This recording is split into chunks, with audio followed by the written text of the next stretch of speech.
এখানে যে কটা পার্টি আসো, যদি নামাজ না পড়তে পারো, তুই ভাই সকাল সকাল বাড়ি যাও, আমি তোমার ওয়াজ করবো না, আর তোরে ওয়াজ শোনাবো না। ওটো কেটা কেটা বাড়ি যাও।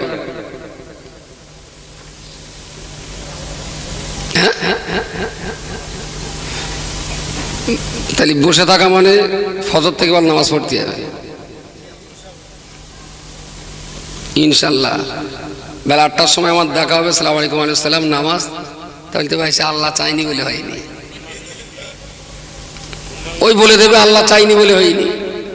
ইনশাল্লাহ ভালো, মুসলমান ইনশাল্লাহ বলে আমার ভয় লাগে যে ইনশাল্লাহ যে কত দূর ঠেলে দেবে। বলার উদ্দেশ্য আমার এই জায়গাটায় অ্যাকচুয়াল ইসলামটা শোনার জন্য নয়, ইসলাম শুনতে হয়, বুঝতে হয়, তৃতীয় স্টেজে যে কাজে লাগাতে হয়, তবে ইসলামের মজা পাওয়া যায়। ইসলাম শুনেও মজা হয় না, ইসলাম শুধু বুঝেও মজা হয় না, ইসলামটাকে কাজে লাগালে পরে তারপরে ইসলামের মজাটা 16 আনাই উপলব্ধি হয়, তার টেস্ট আর তার স্বাদ ভালো লাগে। বৈশাখ হুজুর তরিকাত দর্পণের বোধহয় পড়েছি, হুজুর কাবলার তরিকাত দর্পণে। একটু পেছনে ফিরে দেন, গেটের সামনে একটা ইউনিয়ন হচ্ছে দেখেন, ওরা ওখান থেকে দাঁড়িয়ে চিন্তা করতেছে এগোবো না পেছনে, শালা ঢুকলেই তো নামাজ পড়তে হবে। ওরা ওখান থেকে ইউনিয়ন করছে ভিতরে আইব না, ভিতরে এসে বস, দেখি যদি আল্লাহ রহমত হবে। হেদায়েতের মালিক তো আর আমরা কেউ না, বলেন, হেদায়েতের দায়িত্ব আল্লাহ ছাড়া আমরা কেউ না। আমাদের বলার দায়িত্ব, শোনারও দায়িত্ব, কখনো বলি কখনো শুনি। আপনারা শুনতে এসেছেন, আমরা বলতে এসেছি আজকের দিনের মতো। এবারে যদি বক্তা শ্রোতা আল্লাহ আমাদের সবাইকে হেদায়েত দেন, তাহলে আমরা সবাই হেদায়েত পাবো। তো যেটা বলছিলাম, হুজুর আল্লামা রুহুল আমিন রহমাতুল্লাহ আলাইহি ওনার সম্ভবত তরিকত দর্পণেই পড়েছে। কোন এক দেশে বিদেশে এক মুসাফির ঘুরতে ঘুরতে ঘুরতে ঘুরতে কোন একটা বাড়িতে যে বললেন, ভাই আমার খুব খিদে পেয়েছে আর খুব তৃষ্ণা পেয়েছে, আমাকে কিছু খেতে দেবেন। আর এমনই একটা সময় যে বলেছে, লোকটা তখন অত্যন্ত ব্যস্ত, কোন একটা মরা বাড়িতে যাবো, রাত্রিও মারা গেছে। তো বিদেশি মুসাফির সেই রকম কঠিন সময় পিপাসার পানি আর ক্ষুধার খাবার চেয়েছে। ও তাড়াতাড়ি করে আর কিচ্ছু না দিতে পেরে ঘরে ছিল একটা ঝুনো নারকুল আর একটা ডাব আর একটা গ্লাস, তিনটে ওর সামনে দিয়ে বললেন, ভাই তুমি একটু কেটে কুটে খাও, একটু কেটে কুটে খাও, তারে আমি একটু কাজে যাচ্ছি, 1-1 ঘন্টার ভিতরে ফিরে এসে আমি তোমাকে ভালোভাবেই মেহমানদারির ব্যবস্থা করব, বসে বসে খাও তারে বলে ওর চট চলে গেছে। এ বেচারা যে দেশের ওর জন্ম, সে দেশে নারকল হয় না। আজকে প্রথমেও নারকল দেখলো, দাও দিয়ে গেছে, গ্লাসও দিয়ে গেছে, বলে এটা কেটে খাও। ওখানে চিন্তায় পড়ে গেছে, মুখের দিক থেকে খায় না পাশার দিক থেকে খায়। ফের দা দিয়ে গেছে, মানে বুঝিয়ে এনেছে যে কেটে খাতি হয়। এখন দা দে মোটামুটি এদিক সেদিক করে কুপিয়ে কুপিয়ে একটা খলপা তুলেছে, একটা খলপা তুলেছে। ঝুনো নারকলের উপর থেকে এক খলপা তোলা মানে কি বলে ওরে, কি বাহ, ছোবড়া। অ্যাকচুয়াল আমের ছালকে খোলা বলা হয়, নারকলের ছালের ছোবড়া বলা হয়। ও একটা ছোবড়া তুলে গালে দিয়ে চিবুনে শুরু করেছে। টকও না, ঝালও না, মিষ্টিও না, নুনতাও না, যতই চিবোচ্ছে দাঁতের ফাঁকে যাচ্ছে, কিন্তু কোনো টেস্ট নেই। আর যত চিবোই তত গলা শুকিয়ে যাচ্ছে, কিছু তো খাবার নেই। মনে মনে চিন্তা করছে, আমার খেতে দিয়ে গেল লোকটা, কিন্তু তো খাবার তো কিছু নেই। ও একদিক থেকে বাদ দিয়ে এবার আর এক দিক থেকে আবার খানিকটা ছেড়ে কেটে গালে দিয়ে চিবিয়েছে, একই ব্যাপার। কোনো মজা নেই। বেশ কিছু সময় এটা করার পর ওর প্রচন্ড রাগ ধরে গেছে যে এইভাবে মানুষ মানুষকে ঠকায় না। এক আমার পিপাসার পানির কষ্ট, আর এক আমার ক্ষুধার খাবারের কষ্ট। লোকটা বললে ভাবতো যে আমার বাড়ি কিছু নেই, এইভাবে ঠকালো। দূর করে সে নারকোল দা গ্লাস ফেলে তুই ওর পথেও বেরিয়ে চলেছে। যথারীতি ওই লোকটা ওর কাজ কাম মিটিয়ে ফেরার সময় পথে দেখা, বললো ভাই চলে যাচ্ছেন? তাহলে যাবো না, থাকি তোমার বাড়ি আমি ওই বলে যা বলার বলেছে। তাহলে ভাই তার মানে, তাহলে তার মানে তুমি কি একটা মানুষের ভেতরে ও জিনিস কি মানুষই গায়, তুমি আমার যাকে দিতেছ? কিন্তু অবাক হয়ে যাচ্ছে, বলে এত সুন্দর ঝুনো নারকোল, এক গ্লাস পানি আর ও শ্বাস খেলে, ঝুনো নারকোল বেশ ভালো মিষ্টি, দুধ আছে তাতে, ভালোই তো মজা লাগার কথা, কিন্তু এরকম বলছে। তো বলছে ভাই আমি যেটা দিয়েছিলাম তুমি খাওনি? তো বলে হ্যাঁ আমি দুবার তুলে চিবিয়েছ, তো কোনো মজা নেই। তখন বুঝতে পেরেছি। তাহলে ভাই তুমি আরেকবার চলো আমার বাড়ি। এ তো আসবে না আর ও তো শুনবে না, খুব ধরে বেঁধে এনেছে।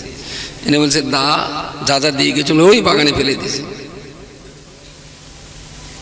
বেচারা বাগান থেকে সেগুলো কুড়িয়ে এনে সুন্দর করে নারকলের পিছন দিকটা ছাড়িয়ে দাঁড় আগা দিয়ে ঠুকরে ঠুকরে ঠুকরে ঠুকরে উপরের ছোবড়াগুলো পুরো পরিষ্কার করে ভিতরে একটা মালা। বাইরের ছোবড়া যতটা শক্ত ছিল, এবারে যে পর্দাটা এসেছে মালা, ওটা কি তার চাইতে নরম, আরো শক্ত। প্রথম যেটা ছোবড়া ছিল ওটা নরম একটু, কিন্তু ভিতরের মালাটা আরো শক্ত। ওটা সেটা সুন্দর করে উপরের পরিষ্কার পরিচ্ছন্ন করে নারকলটা ধরে এবারে দা দিয়ে কুপিয়ে কুপিয়ে চারিদিকে গোল করে কোপ মারলো, ফাটলো, পানিটা গ্লাসে ঢেলে দিলেন, বললেন এটা খাও। দাঁড় আগা দিয়ে সুন্দর করে গোল করে তুলে দিলেন, বললেন চিবাও। পানিও খেলো, নারকলও খেলো। খেয়ে দিয়ে বললো ভাই আসলে খাবারটা মোটেই অখাদ্য না, খুব সুন্দর সুখাবার, কিন্তু এর প্রসেসিং না জানার কারণেই তোমাকে অনেক গালি দিয়েছে, ক্ষমা করে দিও।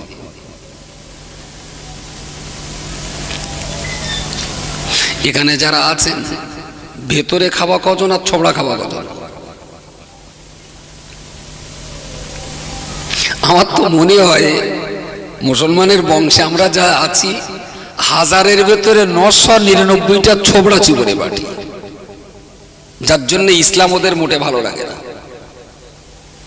যেটা বলে আমি ইসলামকে ভালোবাসি, ওটা ওর মুখের কথা, ওটা ভিতরের কথা না, মুখের কথা।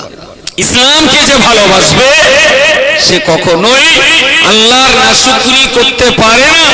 ইসলামকে যে ভালোবাসবে সে কখনো ইচ্ছাকৃত নামাজ নষ্ট করতে পারে না।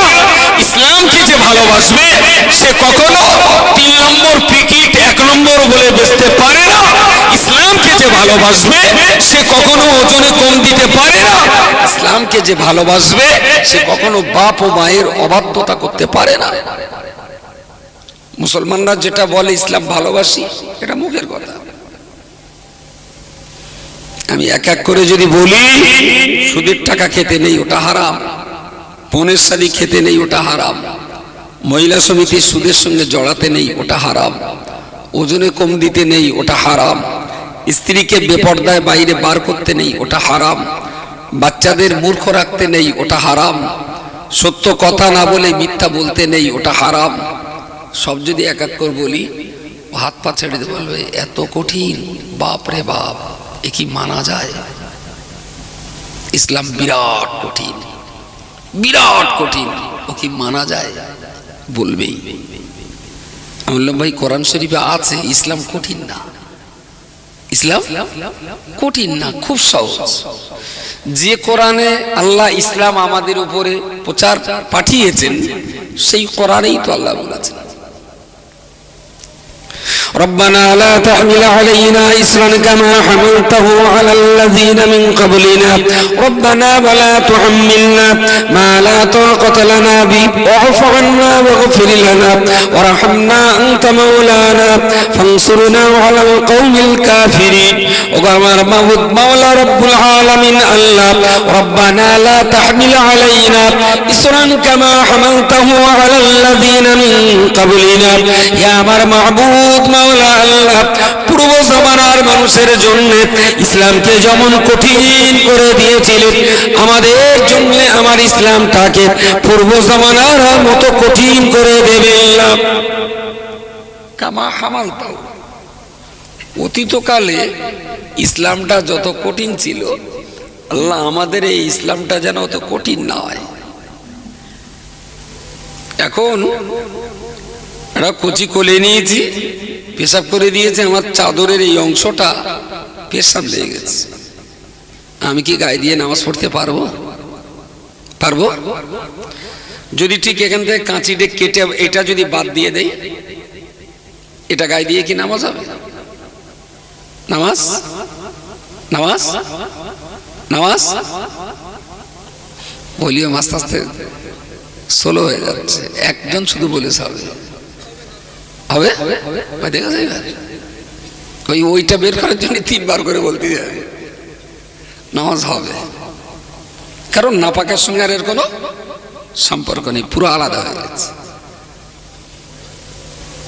এখন যদি এটা বললাম যে পেশাব করেছে ছিঁড়ে বাদ দিলি চাদরটা অকাজ হয়ে যাবে এটাও থাক ফের নামাজটাও পড়তে হবে তাহলে এইটা কি করতে হবে এটা তিনবার ধুয়ে তিনবার নিগড়ায় আবার পাক হয়ে গেল আজকের দিনে কাপড়ে পেশাব লাগলে তিনবার ধুয়ে ফেললে পাক কিন্তু ঈসা নবীর জামানায় যেখানেই একবার নাপা লাগবে পুরো কেটে বাদ না দিলে ধুয়ে পাক হতো না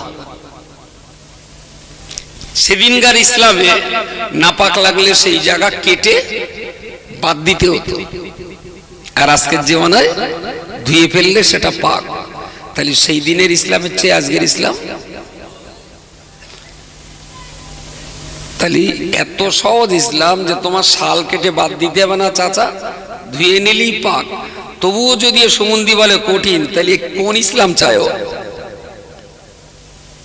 ও কি এরকম ইসলাম চায় যে বে করবো বউও থাকবে শাউরিও থাকবে তাহলে বোধহয় ইসলামটা খুব ভালো হতো না বে করার পরে কিছুদিন পরে শালিটাও থাকবে ইসলাম বলবে কোনো অসুবিধা নাও তাহলে খুব ভালো হতো বোধহয় না ربنا ولا تحملنا ما لا طاقة لنا به رب العالمين الله ইসলাম আমরা কবুল করে নিয়েছি বটে লা তুহাম্মিলনা মা লা তাকাত লানা বি আল্লাহ আমাদের মাথায় এমন কোন বোঝা চাপিয়ে দেবেন না যে বোঝাটা আমরা বহন করতে পারি না এমন কোন কাজের দায়িত্ব আমাদের দেবেন না যে দায়িত্ব আমরা পালন করতে পারবো না ও রব্বুল আলামিন আল্লাহ আমাদের মাথায় ইসলামের এমন বোঝা আপনি চাপিয়ে দেবেন যে বোঝাটাকে আমরা অনায়াসেই যেন বহন করতে পারি জোরে সোরে বলুন সুবহানাল্লাহ নামাজ 5 বার ফরজ বেলা ওঠার আগে একবার বেলা পশ্চিম দিকে টলে যাওয়ার পরে একবার ওখান থেকে আর সন্ধ্যা থেকে এর মাঝখানে একবার বেলা ডুবে গেলে একবার আর 1.5 ঘন্টা বেলা দেওয়ার পরে একবার এই তো 5 ওয়াক্ত নামাজ আচ্ছা নামাজের এই টাইমটা না দিয়ে আল্লাহ যদি টাইম এরকম করে দিতেন যে ফজরের ওয়াক্ত বেলা ওঠার আগে একবার নামাজ পড়বা আর বেলা 10টার দিকে একবার পড়বা আর বেলা ওই সন্ধ্যেবেলা বেলা ডুবে যাবে তখন একবার পড়বা আর রাত 11টার দিকে একটা আর রাত 4টের দিকে আর একটা সেইটা কি সুবিধা হতো বিরাট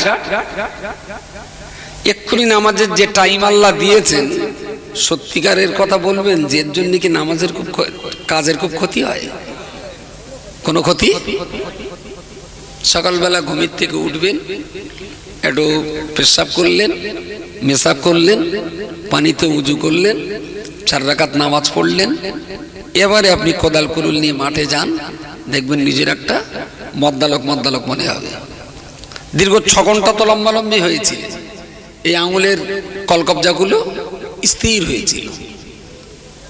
আমার গলার এই হাড়টা ভেঙে গেছিল। তো ডাক্তার আমার হাতটা এখানে দিয়ে ঝুলিয়ে দিয়েছিলেন। 30-35 দিন হাড় ভেঙেছে এখানে, ডাক্তাররাই ভালো জানেন। তো এখানে একটা অপারেশন করে হাতটা ঝুলিয়ে দিয়েছিলেন। বোধহয় 26-27 দিন পরে ডাক্তার আমার হাত খুলে দিয়েছে। সে হাত আর এই ছাড়া না নিচে এলাবে না উপরে উঠে। সর্বনাশ, এই কি সর্বনাশ! একটুখানি হাত জড়ালে আমার হাত তো বেকার হয়ে গেছে। আমি প্রায় কেঁদে ফেলেছি ডাক্তারের কাছে। আমি ডাক্তার, তো উঁচু হয় না নিচু হয় না, এ কি সর্বনাশ হচ্ছে আমার! ভাঙে চলো, তুমি ভাঙা করে দাও। আগে তো হাত আমি ভালোই খেলাতে পারতাম, এখন তো হাত নাড়াতেই পারছি। ডাক্তার হেসে ফেলেছে, বলে আসলে এই অবস্থায় 26 দিন আছে তো আপনার এই কিনে টিনে গুলো সব জাম হয়ে আছে, এগুলো কবজি সব জাম হয়ে আছে। আস্তে আস্তে কাজ করতে করতে এই হাত পুরো ফ্রি হয়ে যাবে। এরকম দেয়ালের গায়ে আমার এরকম হাত মেপে তুলতে, এটা দেয়ালের গায়ে আমার এই হাত ঘষে ঘষে এরকম তুলতে বলতেন। বলে আজকে তুলে একটা দাগ দেন, তা দাগ দিয়ে দিলেন। বললো বিকেলে আবার তুলে দাগ দেন, দেখলাম 1/2 ইঞ্চি বেড়েছে। তারপর দিন আবার হাত তুলতে দেখলাম আবার 1/2 ইঞ্চি খানি বেড়েছে। একটা দিন আমার হাত পুরোপুরি একদম যেমন ছিল, সামনে পিছনে ডাইনে বামে আমি আবার মুখ করতে পারছি। আসলে অনেক দিন চুপচাপ থাকলে পরে এই জায়গাগুলো জাম হয়ে যায়, অকেজ হয়ে যায়। তো আমার 20 দিনে 27 দিনে যতটা জাম হয়েছিল, তাহলে 6 ঘন্টা সারা রাত সোজাসুজি শুয়েছিলেন, মানে ওই পরিমাণ আপনারও কোমর টোমর জাম হয়েছে। পরিমাণটা কম কিন্তু জাম বলারটা হয়েছে। এই যে 6 ঘন্টা পুরো দেহের জয়েন্ট গুলো, সেটা হিপ জয়েন্ট বলেন, প্লেন জয়েন্ট বলেন, এই জয়েন্টটা এই জয়েন্টটা এই জয়েন্টটা এই জয়েন্টটা সবগুলো তো একদম চুপচাপ ছিল, হাঁটুটা কোমরটা। তো 2-4 রাকাত নামাজ পড়লেন, মানে আপনার গোটা দেহের 106 খানা হাড়ের যতগুলো জয়েন্ট আছে প্রত্যেকটা জয়েন্ট কিন্তু মুভিং হয়ে গেল। একটু সুবহানাল্লাহ বলেন। হাত যখন নিয়ত করব সোজা করে তুললাম, এবারে যখন হাতটা এখানে এনে বাঁধলাম তখন এই ধরা মানে হাতগুলো আবার খুললো। যখন হাঁটুটা ধরলাম আবার লম্বা করে হাত ছেড়ে দিয়ে দাঁড়ালাম, আবার সেজদা দিয়ে এরকম করলাম। এই যে হাঁটু, কোমর, গাঁটি, গেরো সমস্ত জয়েন্ট 4 রাকাত নামাজ পড়লেন, মানে আপনার দেহের কোনো জয়েন্ট আর অকেজো থাকলো না। এবারে কাজে যান, দেখবেন কাজের একটা আলাদা মস্তি পাবেন। আর কিছু কিছু লোক আছে, ওর মা ডেকে দিলে, ও বক্কার বক্কার ওঠ, কাজে যাবি, এই বক্কার ওঠ। বক্কার উঠে তাড়াতাড়ি গামছাটা কাঁধে দে, 2 গালাসি দিয়ে ফেঁকো পড়ে রে, বক্কার যাচ্ছে। ওড়া মোড়া টেলতে দিকে কোথাকার নালায় পানি যাচ্ছিল, যাও। এ জন্তু কাজ করে কোনো মজা পাবে না। দেখবে শালা চুল্লু করে মতন টইলতে যেন, প্রায় দেখেছি মিটো গেটো ওই নালার পানিতে খাবুস খুবুস করে চলে গেল। ওর কাজে বরকত নেই। আর এইরকম জোনে কাজ করলি না, সে কাজে বরকত। দেহর এখনো অলস ভাব কাটিনি। আর ইস্তেঞ্জা করে মেচক করে 4 রাকাত নামাজ পড়ে একটু চামড়ি খেয়ে কাজে বেরোবেন। আমি বলছি এখন 60 বয়সের বুড়ো আই বুড়োর মতন শক্তি ধরবে, কারণ ওর কোমরে, হাঁটুতে, বায়ে, এই জয়েন্ট গুলোতে যা অলসতা ছিল 4 রাকাত নামাজ পড়ে অলসতা কেটে গেছে। ওরে কাজে নেবেন, ধুমধাম কাজ করে দেবে। আর ওই চোখ ডলতে ডলতে গিয়ে যদি আঙুল ধরে না, 2 পাক ঘুরতে না তুই ফাল মেরে বসবে। ও তো চুল্লু করে মতন টইলতেছে, তো ঘুম ভাঙিনি ভালো করে এখন। আসলে ইসলাম যেটা দিয়েছে এর চাইতে ভালো আর কিছু যদি থাকতো তাহলে আল্লাহ সেটাই আমাদের জন্য দিতেন। আল্লাহ এটাই দিয়েছেন, মানে মানব জীবনের জন্য এটাই সবচেয়ে বেস্ট। ভূতির মতো খাটলেন সকাল থেকে 12টা 1টা 1:30টা পর্যন্ত, দেহ আর কেটে কেটে কেটে কেটে পাচ্ছে না, জানো খুব কষ্ট হচ্ছে। চলো গা হাত পা ধুয়ে নিয়ে জোহরের নামাজ পড়ে 2 গাল খেয়ে নাও, দেখবেন শরীরে আবার একটা জুত ফিরছে, শরীরে আবার একটা ফিটনেস। ঠিক এমন এমন সময় নামাজ আল্লাহ আমাদেরকে দিয়েছে যে পৃথিবীর যে কোনো কাজের ভিতর দিয়ে আমি নামাজ আদায় করতে পারি। শুধু বিপদ একটা হয়, একটু অসামঞ্জস্য হয় কাদের জন্য না, যারা ট্রেন চালায়, যারা বিমান চালায়, যারা জলজাহাজ চালায়, তাই না? জোয়ার ভাটার ব্যাপার, এপারের থেকে উঠেছে ওপারে আবার নাও পৌঁছাতে পারে, তার আগে আসরের নামাজ কাজা হয়ে যাবে। তার জন্য ইসলামের সহজ ব্যাপারও আছে। তোমার গাড়ি চলতে চলুক, ওর উপরে নামাজ পড়ে নাও। তুমি সাগরের মাঝখানে রয়ে গেছো, কুয়াশা, কোন দিকে কেবলা তুমি ঠিক করতে পারছো না। তুমি একটা আকাশের তারা টারা যদি দেখতে পাও, মোটামুটি একটা ঠিক করে নাও, এই দিকটাই কেবলা বলে নামাজ পড়ে নাও। এবারে ওদিকটা যদি দক্ষিণ দিক হয়, আপনার নামাজ হয়ে যাবে। আমার কথা পাওয়া যায় না? তো ইসলাম তো কঠিন কিছু নয়। হ্যাঁ, ইসলাম কঠিন আমি বলতাম, তখনই বলতাম যে আমার দুটো হাঁটু ভাঙা, তবুও ইসলাম আমাকে বলছে তো দাঁড়িয়ে নামাজ পড়তেই হবে, হাঁটু ভাঙা টাঙা চলবে না। তাইলে আমি না ধরতুম যে আল্লাহ আমার উপর জুলুম করেছে।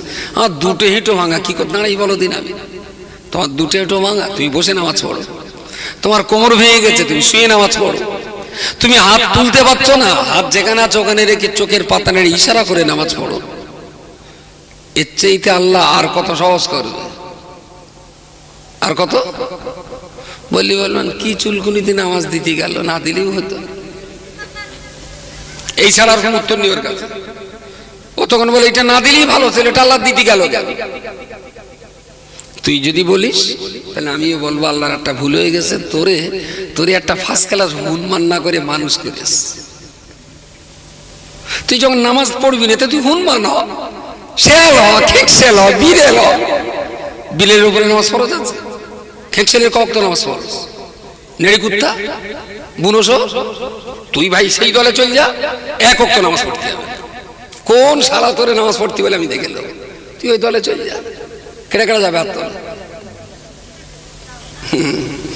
অন্য দলে যাবে না, মুসলমানের দলে থাকবে কিন্তু নামাজ পড়বে না, তার মানে জ্ঞান পাপী। প্রিয় শ্রোতা মণ্ডলী, মনে রাখুন, আমি আপনাকে পরিষ্কার করে বলতে পারি, আমার আল্লাহ পাক রব্বুল আলামিন আমাদের জন্য যাকাত ফরজ করে দিয়েছে। আপনি সারা বছর আয় রোজগার করেছেন, সংসারের পিছনে ব্যয় করেছেন, রোজগার যেমন করেছেন ব্যয় তেমন করেছেন। বছর শেষে আপনি হিসাব করে দেখতে পেলেন এবছর সংসার পরিচালনা করার পরে তো আল্লাহ পাক রব্বুল আলামিন আমাকে 1 লক্ষ টাকা বাড়তি রোজগার দিয়েছেন। আল্লাহ আমার উপরে ফরজ দায়িত্ব চাপিয়ে বললেন, ও বান্দা, সংসার চালিয়ে তুমি যখন 1 লক্ষ উদ্বৃত্ত টাকা জমা করতে পেরেছ, আমি আল্লাহ তোমার উপরে ফরজ করে দিলাম ওর থেকে 2500 টাকা গরিব মিসকিন দুস্থদের মাঝখানে তুমি বিতরণ করে দাও। জোরে সোরে বলুন সুবহানাল্লাহ। এইটা কি আপনার হিংসা যে খাটবে না 2500 টাকা লেগে গেল? হতে পারে যে আমি ইট ভাটা চালাই, জলকর চালিয়ে শালা কত কষ্ট করে বুকি মাটি টেকে যায় টাকা রোজগার করতে, আর সেই টাকা গরিব মানুষ আসবে আল্লাহ যাবে। আচ্ছা, ওই লোকটা তোমার 2500 টাকা দিতে তোমার কষ্ট হচ্ছে, যে খেটেছো তুমি, আরো ফাউ ফাউলে যাবে, এ কি করে সহ্য করা যাবে? আমি তাহলে এক কাজ করো, ঘুরিয়ে দাও, তোমার ইট ভাটায় ওর বসে দাও, ও খেটে মরুক, তুমি প্রতি বছর 2500 করে লিখল। তোমারও তো কাটতে পারে, এবার ও খেটে মরুক, তোমার চেয়ারটায় ও বসুক, যা আগুনে হাত পা পড়ে ওর পুরুক, তুমি প্রতি বছর এসে 2500 না 5000 করে লিখল। মানবে কোনো ভাটা মালিক, জলকর মালিক? তাহলে ওরে 2500 দিতে যদি কষ্ট হয়, তাহলে ও বসুক, তোর 5 করে দেবে। তখন বলবে, ও কত কষ্ট করে তৈরি করলাম আমি, আর মজা মারবে ও। এর মোটা কথা আসবে তো নাকি? আসবে? তাহলে কষ্ট করেছ তুমি, আর তোমার ভাটাটা গরিবের নামে লিখে দিতে তুমি যদি না পারো, তোর যে চোখ দিয়ে ভাটা চালাস, যে হাত দিয়ে ভাটায় আগুন লাগাস, যে পা দিয়ে বাড়ির থেকে হেঁটে ভাতায় যাস, যে হাত দিয়ে থুতুদের টাকা গুনে পকেটে রাখিস, বেঈমান বিশ্বাসঘাতক, তোর এই হাত, চোখ, নাক আর পা, এটা কি তোর বাবা তৈরি? কথা বলেন, কার তৈরি এগুলো? তাহলে হাতটা যদি আল্লাহ দেওয়া হয়, পাটা যদি আল্লাহ দেওয়া হয়, হয়, চোখটা যদি আল্লাহর দেওয়া হয়, তোর দেহটা যদি আল্লাহর দেওয়া সৃষ্টি জগতের সৃষ্টি হয়ে থাকে, তাহলে হাত, চোখ, নাক, জবান, পাকে কাজে লাগিয়ে 1 লাখ টাকা যাকাত, 1 লাখ টাকা রোজগার করেছো, চোখের, হাতের, পায়ের যাকাত স্বরূপ 2,500 টাকা যে আল্লাহ তোর চোখে দৃষ্টি দিয়েছেন, সে আল্লাহ তোরে বলেছেন 2,500 আমার দিতে হবে না, তোর গরিব ভাইকে দে। যদি মনে করেন আল্লাহ চোখ হাত পা দিয়েছে তার জন্য গরিবের টাকা দিতে হবে কেন, আমি বললাম তাহলে চোখি 5 বুটের আটা দে, চোখ দুটো খায় করে ভাটা চালা। রাজি আছে কোনো ভাটার মালিক? আমি তোর মোটেই খাজনা দিতে হবে না, যে পা দিয়ে প্রতিদিন হেঁটে হেঁটে জরুরি দরকারে যাস, তোর পা দুটো কেটে নেবো, জল করে যা টাকা হবে সব তোর, 1 টাকাও জাকাত দিতে হবে না। কোন মুসলমান রাজি আছে? তার মানে আল্লাহর কাছ থেকে মাল মারবে কিন্তু আল্লাহর কথায় দেবে না। আসলে ইসলাম কত সহজ, কত সহজ। আমার ঘরের পাশে এক গরিব, তার বাচ্চাগুলো না খেয়ে কাঁদছে, খাওয়া হয়নি, কাঁদছে, দুরন্ত কাঁদছে। তা আমার স্ত্রীকে বললাম, দেখো না ওরা এত কাঁদছে কেন, এত কাঁদছে কেন ওরা? তো জিজ্ঞেস করেছে, আবু কি হয়েছে, কাঁদছে কেন? বলছে জানো ওরা আব্বা আজকে রোজগার করতে পারিনি, কিচ্ছু খাবার নেই, বাচ্চাগুলোর কান্না থামানো যাচ্ছে না, খিদের জ্বালায় খুব কাঁদছে। আমার এসি কামরা, কিন্তু প্রতিবেশীর বাচ্চা যদি এত গলা ছেড়ে চিৎকার কাঁদে, আমি কি ঘুমাতে পারবো? আমার কি ঘুম হবে? ওদের চিৎকারে আমার ঘুমের ক্ষতি হবে। আমি এক কাজ করো, 2,500 টাকা তো জাকাতের টাকাটা আছে, এই রাত্রিরে টাকা দিলে আর মাল কোথার থেকে কিনবে? তো 2,500 টাকার মতো দুটো চাল, ডাল, আলু ওদের দাও। আমার ইটভাটা রোজগার করি, আমি গোস্ত খেয়ে ঘুমাই, আর ওরা গরিব মানুষ, আমার এই চাল ডালের দুটো ডাল আর ভাত ওরাও খাক, তাহলে ওরাও ঘুমাক, আমিও ঘুমাই। ওদের ডাল টুককানি আর ভাত টুককানি যদি না দেই, তাহলে ওদেরও ঘুমাবে না, আর বিরিয়ানি খাওয়া সত্ত্বেও আমারও ঘুম হবে না। সুতরাং আমার ঘুমির স্বার্থে জাকাতের টাকাটা গরিবকে দিতে হবে। এটা ভালো না খারাপ? মুসলমান কবে বুঝবে? মরে গেলে বুঝবে না। সম্বন্ধিত ছোবড়া চিবোচ্ছে তো ছোবড়া, হাজামে এসে 3 মেঞ্জার পিলারটা একটু চেষে দিয়েছে, দ্যাট ইজ মুসলমান। ও জীবনে পড়েছে কোরআন, না জীবনে হাদিস পড়েছে, নাকি জীবনে ইসলামটা বোঝার চেষ্টা করেছে, নাকি ইসলামটা কি ভালো করে জ্ঞান অর্জনের চেষ্টা করেছে? কিচ্ছু তো জানে না। বাপ মুসলমান, মা মুসলমান, সেই সুবাদে ও মুসলমান, আমিও মুসলমান। এই ছোবড়ায় কখনো নারকলের স্বাদ পাওয়া যায়? প্রিয় শ্রোতা মণ্ডলী, মনে রাখুন, ওই লোকটা নারকল কি অখাদ্য মনে করে ফেলে দিয়েছিল। আসলে খাবারটা অত্যন্ত ভালো খাবার, কিন্তু এই খাবার খেতে গেলে যে প্রসেসিং করে খাওয়াটা খেতে হয়, ওই প্রসেসিং এর ব্যবস্থা লোকটার জানা ছিল না বলে সুন্দর একটা খাবারকে অখাদ্য করে ফেলে রেখেছিল। আল্লাহর বান্দা, মনে রাখুন, এখানেও তো আমি বলতে পারি, প্রথমে খোলা ছাড়াতে হয়, তারপরে নারকলটা ফাটাতে হয়, তারপরে ভিতর থেকে পানি আর সুন্দর শাঁসালো খাবার। আল্লাহর বান্দা, মনে রাখুন, ইসলাম ধর্ম প্রথমে শুনতে হয়, প্রথমে পড়তে হয়, পরে সেটা বুঝতে হয়, তারপরে জীবনে সেটা কাজে লাগাতে হয়। নারকলের চোবড়া ছাড়াতে হয়, মালাটা ফাটাতে হয়, শ্বাস তুলে গালে দিয়ে চিবালে তেমন মজা লাগে। ইসলাম ধর্মটা অতি তদরূপ, পড়তে কিংবা শুনে আমাকে প্রথমে ওটা মাথায় নিতে হয়, তারপরে সুন্দর করে সেটা বুঝতে হয়, তারপরে জীবনে যখন কাজে লাগানো যায়, তবেই তো নারকলের মতো করে ইসলামের মজাটা বুঝে আসে।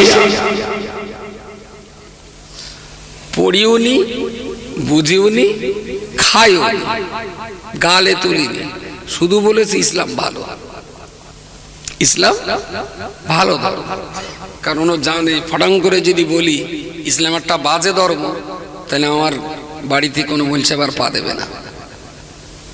কেউ যদি বলে ইসলাম একটা বাজে ধর্ম, কোনো মুসলমান যদি বলে, তওবা না পড়ে যদি মরে, ওর জানাজায় যাবে কোনো মুসলমান? এই ভয়তে বলতে পারে না, এই ভয়তে বলতে পারে না। তা না হলে বহু মুসলমান এমন আছে যারা মন প্রাণ দিয়ে ইসলামটা মানতে পারেনি। মুখী যেটা বলে ওরা মুখরক্ষে করে। আমরা বলে বোঝান আপনি, যদি আমি ভুল বলি এখান থেকে মাথা বন্ধ নাক্কা শান্ত, তবে আগে একবার মিথ্যাবাদী হয়ে গেছে বলেন, মিথ্যাবাদী মিথ্যাবাদী হয়ে গেছি একবার, তা না আর একবার হই। মাগরিবে 3 রাকাত ফরজ পড়ার পর যে 2 রাকাত নামাজ পড়া হয়, 2 রাকাত নামাজ পড়া হয়, 3 রাকাত হয়ে গেল, তারপর 2 রাকাত, এই 2 রাকাত নামাজ কি? তারপরে আবার 2 রাকাত। এই 2 রাকাত যদি মোটে না পড়ে অসুবিধে? মাশাআল্লাহ, এটা নফল। যদি সুযোগ থাকে, সময় থাকে, 2 রাকাতের জায়গায় 6 রাকাত পড়েন, যত পড়বেন সওয়াব হবে। যদি সময় শর্ট থাকে 2 রাকাত নামাজ পড়বেন না, আপনার কোনো ক্ষতি হবে না, গুনাহ হবে না, আল্লাহ মোটেই অসন্তুষ্ট হবে না। তাহলে শেষ 2 রাকাত পড়লে সওয়াব, না পড়লে গুনাহ নেই। কিন্তু তার আগে 2 রাকাত পড়তেই হবে। যদি না পড়েন পড়তেই হবে, যদি না পড়েন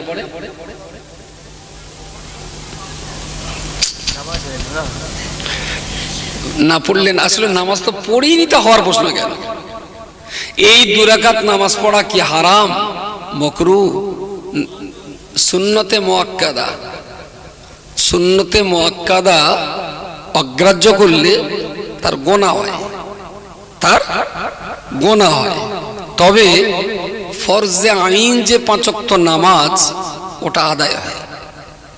3 রাকাতটাই হলো মেন, 3 রাকাতটাই মেন। আর সঙ্গে যে 2 রাকাতটা, ওটা মেন নামাজ না। তবে 3 রাকাতের সৌন্দর্যই 2 রাকাত, ওটা পড়লে সওয়াব, না পড়লে গুনাহ। কিন্তু কেউ যদি 3 রাকাতটা বাদ দিয়ে 2 রাকাতটা পড়ে, তার মাগরিব আদায় হবে না। যদি 3 রাকাত ফরজটা আদায় করে দেয়, তাহলে মাগরিবের ওয়াক্তের নামাজের দায়িত্ব থেকে সেই লোকটা নিষ্কৃতি পেয়ে গেল। তবে কি একটু গুনাহগার। কিসের কারণে? 2 রাকাতটা পড়েনি তাই। নফল না পড়ার জন্য কোনো গুনাহ হবে না, কিন্তু 2 রাকাত না পড়ার জন্য, এই 2 রাকাত নামাজ সুন্নাতে মুআক্কিদা। হাজাম দিয়ে আমরা যে কাজটা করে নেই, এটা ফরজ। কি কাজ করাই?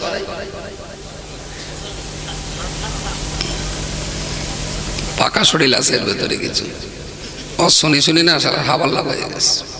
খাতনা, খাতনা দেওয়াটা কি? সুন্নত। সুন্নতে মুআক্কাদা না গায়র মুআক্কাদা? বলেন বলেন। নবীর সুন্নত। তো মাগরিবের যে 2 রাকাত, ওটাও নবীর সুন্নত। তবে সুন্নত 2টো ভাগ, একটা সুন্নতে মুআক্কাদা আর একটা সুন্নতে গায়র মুআক্কাদা। সুন্নতে মুআক্কাদা পড়লে সওয়াব, না পড়লে গুনাহ। আর সুন্নতে গায়র মুআক্কাদা পড়লে সওয়াব, না পড়লে গুনাহ হবে, গুনাহ হবে। এখন এই খাতনা দেওয়াটা কি? সুন্নতে মুআক্কাদা না গায়র মুআক্কাদা? বাহ, সুন্দর বলেছেন, সুন্নতে মুআক্কাদা। তার মানে মাগরিবে 2 রাকাত সুন্নত পড়াটা যা, কোচির খাতনা দেওয়াটা তাই। এই সুন্নতে মুআক্কাদাটা কোচির নয়, দায়িত্বটা হলো কোচির বাপের উপরে। হ্যাঁ, কোচির বাপের উপরে দায়িত্ব। দায়িত্ব যদি বাপের উপরে না দে, কোচির উপরে দেওয়া হয়তো, যে কোচি মুগুরি রেখে দাঁড়ে কেটে দে, তাহলে বলো কি আগুন লাগতো, তার ঠিক নেই। এটা কোচির দায়িত্ব না। কার দায়িত্ব? যদি পালন করে 100 টাকা, তাহলে কোচি কি জন্যে লুঙ্গি উঁচু করে বেড়াবে? আমার তো বলতে হবে। সব যদি বাপের হয়, তাহলে এ কি জন্য জ্বালাবক করবে? জ্বালাতে হয় নাকি? আসলে সুন্নত আমল করার জন্য পূর্ণাঙ্গ সওয়াবের হকদারি হন তার বাপ। আর কোচি যদি কাটতে না দিত, তাহলে বাপও সবটা পেত না। বাপের সওয়াবের লাইনটা পরিষ্কার করে দিয়েছে কোচি, তার জন্য বাপের যতটা, কোচিরও ততটা। Very good. এই সুন্নতটা যদি আদায় না করে, গুনাহ কতটা হবে? গুনাহ গুনাহ মাগরিবের 2 রাকাত সুন্নত না পড়লি যতটা গুনাহ, কোচির খাতনা না দিলে ঠিক ততটাই গুনাহ। তার অতিরিক্ত না। এটাও তো সুন্নতে মুআক্কাদা, ওটাও সুন্নতে মুআক্কাদা। তাহলে 2 রাকাত মাগরিবের সুন্নত না পড়লে যতটা গুনাহ হয়, ছেলের খাতনা না দিলে ততটাই গুনাহ হয়। যে বাবা নিজে ফরজ নামাজ পড়ে না, সেই বাবা কচির কচা গাছ কেটে সুন্নত আদায় করতে যাচ্ছে কেন একটু বলবেন? 5 ওয়াক্ত নামাজ তো ফরজ ছিল, আর কচির কচা কাটা কথা বলেন না কেন? এটা তো সুন্নত, খাতনা দেওয়া সুন্নত আর নামাজ পড়া ফরজ। যে বাবা ফরজ পড়ে না, তার ছেলে পিলে কি খাতনা দেওয়ার কোনো দরকার ছিল? কোনো দরকার? এই গ্রামে কি এক পিস ছেলে আছে 15 বছর বয়স, অথচ মুসলমানি দেওয়া হয়নি? একটা ছেলে গ্রামে কি একটা ছেলে পাওয়া যাবে যে ছেলেটার 15 বছর বয়স অথচ 5 ওয়াক্ত নামাজ পড়ে না? এরম ছেলে একটার দাগ পাওয়া যাবে? বহুত। তাহলে 15 বছর বয়স নামাজ নেই এ ছেলে অনেক পাওয়া যাবে, কিন্তু 15 বছর বয়স মুসলমানি দেওয়া নেই এ ছেলে। তাহলে এরা দাম ফরজের দাম দেয়নি, কার দাম দিয়েছে? সুন্নতের দাম দিয়েছে। তার মানে পায়জামা খুলে পাগড়ি বেঁধেছে।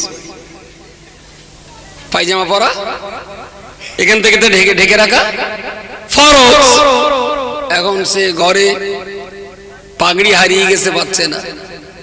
এখন যেই ঝুরুলির রাস্তায় উঠেছে গাঁড়াকবি ঢুকবে, সালাম আলাইকুম। আলাইকুম সালাম। শহীদচা তোমার তো মাথায় পাগড়ি নি। তোমার মাথায় পাগড়ি কি সুন্দর দেখা তো সুন্নত। শহীদ মাথাদের সত্যি মাথা খালি। তাড়াতাড়ি করে পায়জামাটা খুলে নেই, একটা ঝুলকে দেওয়ার 2টো পাক দিতে পাগড়ি বেঁধে নিলে। লোকে যেগুলো শহীদ ভাই কি খবর, তোমার নিচে সব জন্মদিনের পোশাক? তাহলে সুন্নত পালন করছি। তাহলে যে বাপগুলো নিজে নামাজ না পড়ে কচির খাতনা আদায় করেছে, এ বাপগুলো হলো পায়জামা খুলে পাগড়ি বাঁধার দলে। যা বলার আমার সঙ্গে বলেন। মনে মনে বলে একটা হচ্ছে যে সেলো হাসিপুর আর এই 20 কাঁটাল কেন তুলতে গেল বাড়ি? আমি তো জানি শালা বিনা দাওতি যখন এইছি হাঁড়ি এমন মারা মেরে দেবো, পরে যেন কেউ শুকির ভাত খাতি না পারে। কি শুনলে ইসলামটা কি ছেড়ে খেলা করা, ইসলামটা কি ইয়ার্কি মারা, ইসলামটা কি মোল মে চঙ্গা তো কাট মে গঙ্গা, ইসলামটা কি পড়তে হয় না, ইসলামটা কি বুঝতে হয় না, ইসলামটা কি কাজে লাগাতে হয় না? আসলে বাংলা একটা প্রবাদে বলে, নিজের ভালো পাগলেও বোঝে। আমার খুব দুঃখ হয় মুসলমানের ভালোটা এই পাগল কটা কবে বুঝবে? আর কবে বুঝবে এরা? এত সুন্দর সোনার ইসলাম আমাদের কাছে, যে ইসলামে মানুষের কোনো ক্ষতি নেই, যে ইসলামে মানুষের কোনো মুসিবত নেই, যে ইসলাম মানুষের শান্তি দেয়, যে ইসলাম মানুষের এত কল্যাণজনক, যে ইসলাম আমাদের ইহকালের ইজ্জত বাঁচায়, যে ইসলাম আমাদের পরকালের নিরাপত্তা দেয়। আসলে সেই ইসলামটাই মুসলমানের খেতে ভালো লাগে না। তার কারণ হলো একটাই, ওরা ইসলামের ছোবড়া চিবোয়। ছোবড়া ছোবড়া। আচ্ছা, এক্ষুনি নারকেলের ছোবড়া চিবিয়ে যদি গালে মজা না লাগে, যে লোকটা নারকেলের বদনাম দিয়েছিল, আসলে কি লোকটা চোখ খুলেছিল তখন যখন যখন শ্বাস পর্যন্ত, শ্বাসে যাওয়ার আগ পর্যন্ত লোকটার বলে আসল জ্ঞান হয়নি। আমি ক্লিয়ার বলছি ভাই, যদি নামাজ পড়তে না পারিস তাহলে কচি কাছে বেকার কাটিস নি, থাক না। ঘোড়াটা সুন্নত তরক হচ্ছে, ওর চেয়ে তো মারাত্মক ক্ষতি ফরজ তরক করা। জীবনে শুনেছেন যে একটা সুন্নত তরক করলে একদিন জাহান্নামে পড়তে হবে? একদিন ওয়ান ডে কিছু পাপ হবে, কিন্তু সুন্নত তরক করার জন্য একদিনও জাহান্নামে থাকতে হবে এ কথা কোনো আলেম মাওলানা বলেনি। কিন্তু এক ওয়াক্ত নামাজ কাজা হলে 2,88,00,000 বছর জাহান্নামের আগুনে পড়তে হবে। কিন্তু আসলে না জানার কারণে আমাদের কাছে নামাজের দাম নেই, আমাদের কাছে খাতনার দাম খুব বিশাল দাম। কত সাজগোজ করে খাতনা হয়, আবার গাঁটিতে জোর থাকলে তালুই মারো শ্রাদ্ধ হয়, পেছনে রস থাকলে দাঁড় পাশায় অনেকে সাবি লাগায়। কচির মুসলমানই দেবে, তার জন্য আবার প্যান্ডেল, বিরাট করে আয়োজন, অনেক লোক এসে খাবে যাবে। এত আয়োজন করে কচির মুসলমানের উৎসব পালন হলো, মজলিসে জোহরের নামাজটা হলো না, নামাজটাই হলো না। এটা কি ইসলাম মানা হচ্ছে না ইসলাম নিয়ে ইয়ারকি করা হচ্ছে? পুরোপুরি একটা ফাজলামি করা হচ্ছে। প্রিয় শ্রোতামণ্ডলী, মনে রাখুন রব্বুল আলামিন আল্লাহ এই জন্যই কোরআনের প্রথম কথাই দিয়েছেন ইকরা, ও বান্দা তুমি পড়ো, তুমি পড়ো। যেদিন আল্লাহর কোরআন প্রথম রাসূলুল্লাহর কাছে এসেছিল, ইসলাম প্রথমে নামাজ পড়তে বলেনি, ইসলাম প্রথমে রোজা রাখতে বলেনি, ইসলাম প্রথমে হজ করতে বলেনি, ইসলাম প্রথমে পিতামাতার সেবা করতে বলেনি, ইসলাম আপনাকে সর্বপ্রথমে কাবা বাইতুল্লাহর হজ করতে বলেনি। আল্লাহর কোরআন যেদিন প্রথম নাযিল হয়েছে, জিবরিল আমিন আলাইহিস সালাম গারে হিরায় রাসূলুল্লাহর কাছে আগমন করলেন। বিশ্বনবীকে লক্ষ্য করে প্রথম বললেন, ইকরা বিসমি রাব্বিকাল্লাযী খালাক। ও নবী মুহাম্মদুর রাসূলুল্লাহ, আমি আল্লাহর পাঠানো প্রতিনিধি, আমি জিবরিল আমিন আলাইহিস সালাম আল্লাহর পক্ষ থেকে আপনাকে বলছি, ইকরা, আপনি পড়াশোনা করুন। জোরে সোরে বলুন সুবহানাল্লাহ। পড়ুন, পড়ুন। নামাজ পড়াটা ইবাদত, রোজা রাখাটা ইবাদত, হজ করাটা ইবাদত, যাকাত দেওয়াটা ইবাদত। পড়াশোনা করাটা কি আর কি? পড়াশোনা করাটা কি হবে? নামাজটা যদি ইবাদত হয় তাহলে পড়াটা কি হবে? রোজাটা যদি ইবাদত হয় পড়াটা? একটা ছোট্ট কথা বলি, কোন মানুষ যখন কাবা বাইতুল্লাহ প্রবেশ করেন, সে হজ পাকেও হতে পারে, উমরাতেও হতে পারে। তো যখন বিদেশি কোনো মেহমান ইহরামের কাপড় পরে বিদেশ থেকে কাবার দেশে যখন ঢোকে, কাবা বাইতুল্লাহর মসজিদুল হারামের যখন কদম রাখেন, তো একটা হাদিসে এসেছে যে ওই লোকটা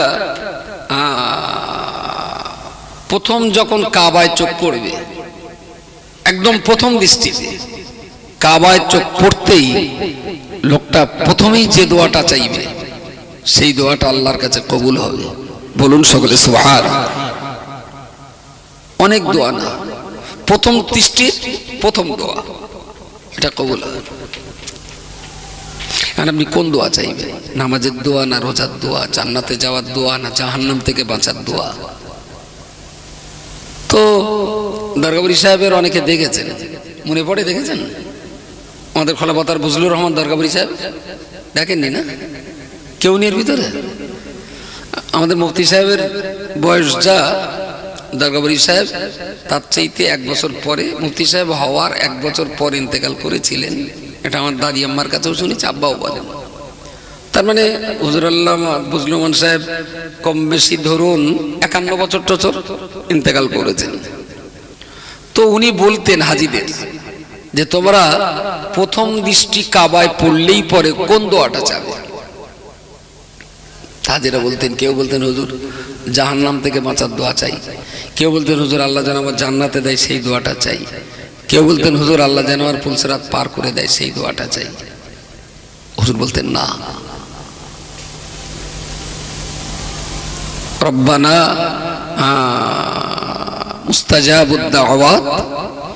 উনি বলেছিলেন কাবা শরীফের দিকে প্রথম চোখ রেখেই তুমি এই দোয়াটাই করো, আল্লাহ আমার সারা জীবনের দোয়াগুলো যেন কবুল হয়। বলুন সকলে সুবহানাল্লাহ। তাহলে বাদ যাবে কোনটা? একটাও? বাহ, ঠিকই বলেছেন। যদি ওই দিন শুধু না আল্লাহ সারা জীবন যেন নামাজ পড়তে পারি, তাহলে রোজাটা বাদ গেল। আল্লাহ তুমি আমারে জান্নাতে দিও, তাহলে জাহান্নাম থেকে বাঁচাটা বাদ গেল। আল্লাহ তুমি আমার পুলসরাতটা পার করে দিও, তাহলে আবে কাউসারের পানিটা বাদ গেল।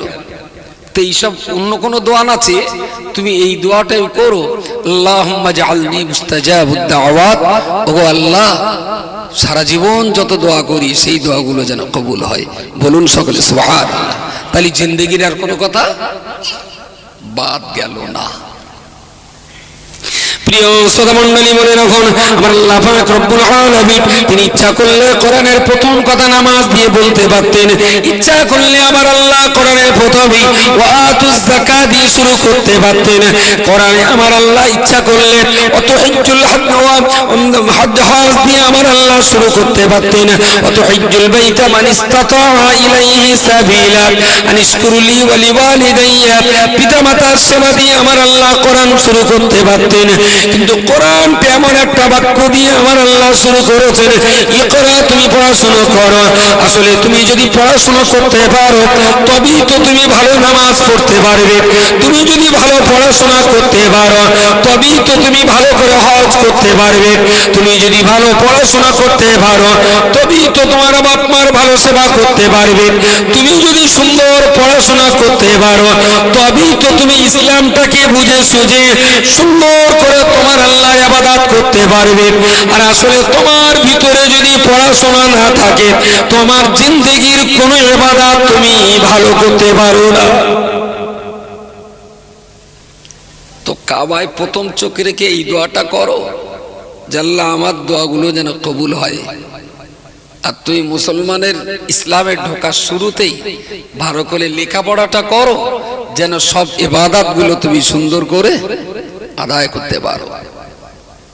আমাদের সমাজে আমরা যারা মুসলিম ইবাদত করি 100-র ভিতরে 90টা মুসলমানের ইবাদত হচ্ছে না, হচ্ছে না। বললি তো বলুন খোকা, ও আল্লাহ সব খবর রাখে, আল্লাহ সব খবর রাখে, গফুরুর রহিম। যা আমরা দিচ্ছি আল্লাহ ওই লে নেবে, যা দিচ্ছি আল্লাহ ওই লে নেবে। কোন একটা জায়গায় এরা জিজ্ঞেস করেছে, বলে এইটা করা কি? তবে ওটা করলে খুব পাপ হবে, খুব পাপ হবে। এখন বোধহয় কারা ধরে ধরে বাড়ি চালাতে যাবে। তো বলতে খোদার কি রে, মারিস নে, বিশ্বাস কর আমি এই কাজটা করিনি, অথচ করেছে। তার মানে পাপ করেছে হয়তো 4 আনা পরিমাণ, আর মার খাবে হয়তো 10 টাকা পরিমাণ।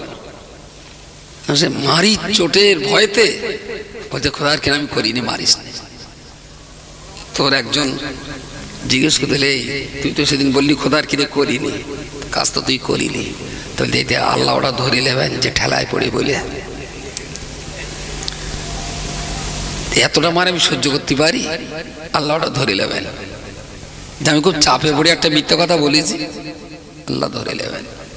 আমার মুসল্লিদের অবস্থা তাই, আঙ্গাজে পড়াশোনা ভালো হচ্ছে না, আল্লাহ ধরে নেবেন, জানে বুড়ো বয়স হচ্ছে না, তার কি করবে? এইসব পোঙা ফাঁকামো চলবে না।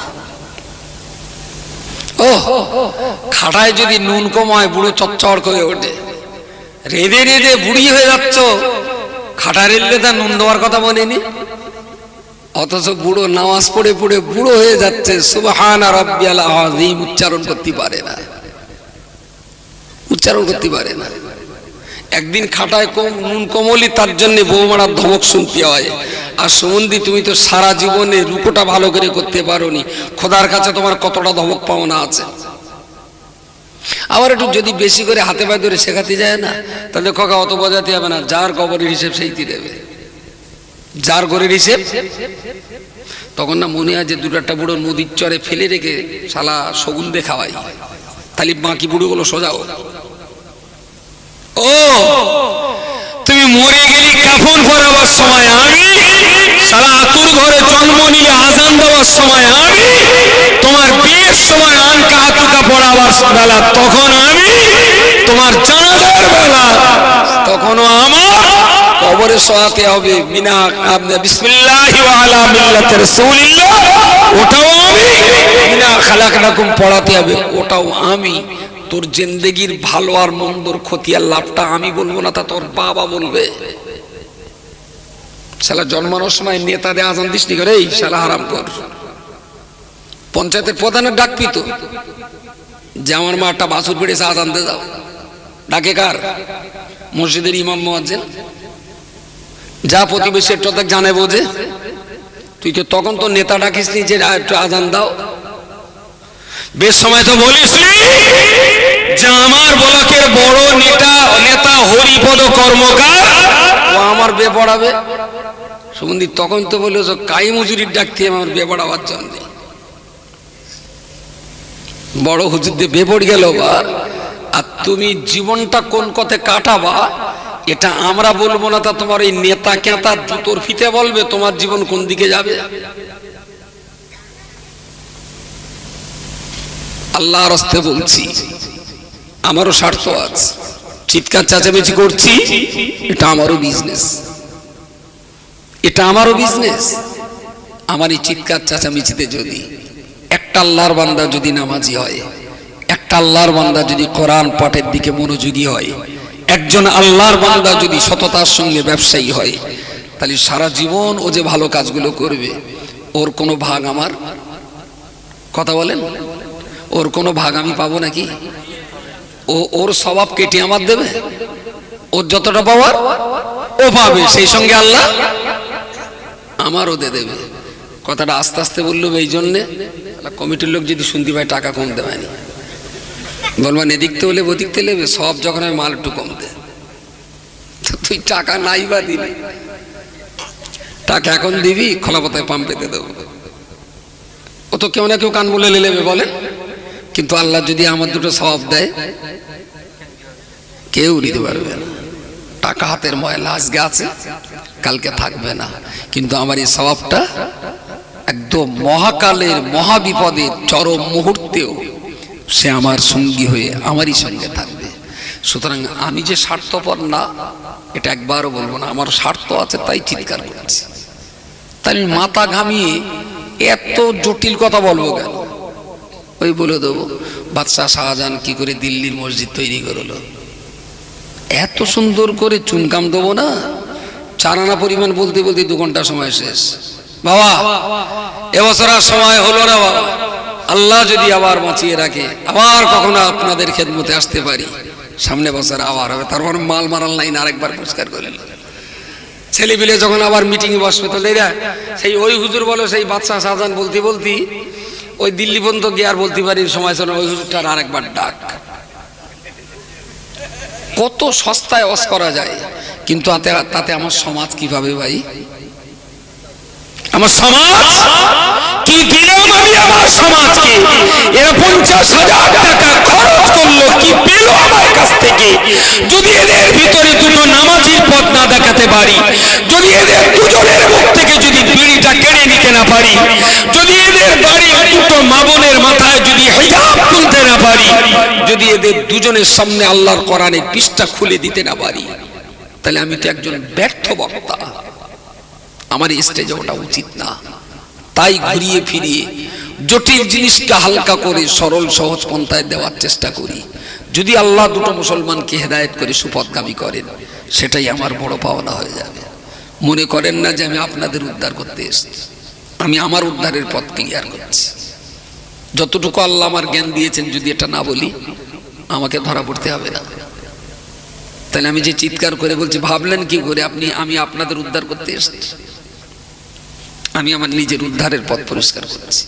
বাকি যদি আপনারাও পথ পেয়ে যান তাহলে আমি বাড়তে কিছু সওয়াব পাবো, বাড়তে কিছু সওয়াব পাবো। তা না হলে আমার উদ্দেশ্য আমি আমার আপন জায়গায় সফল। টাইমটা একটু দেখো, টাইম কত বাজে?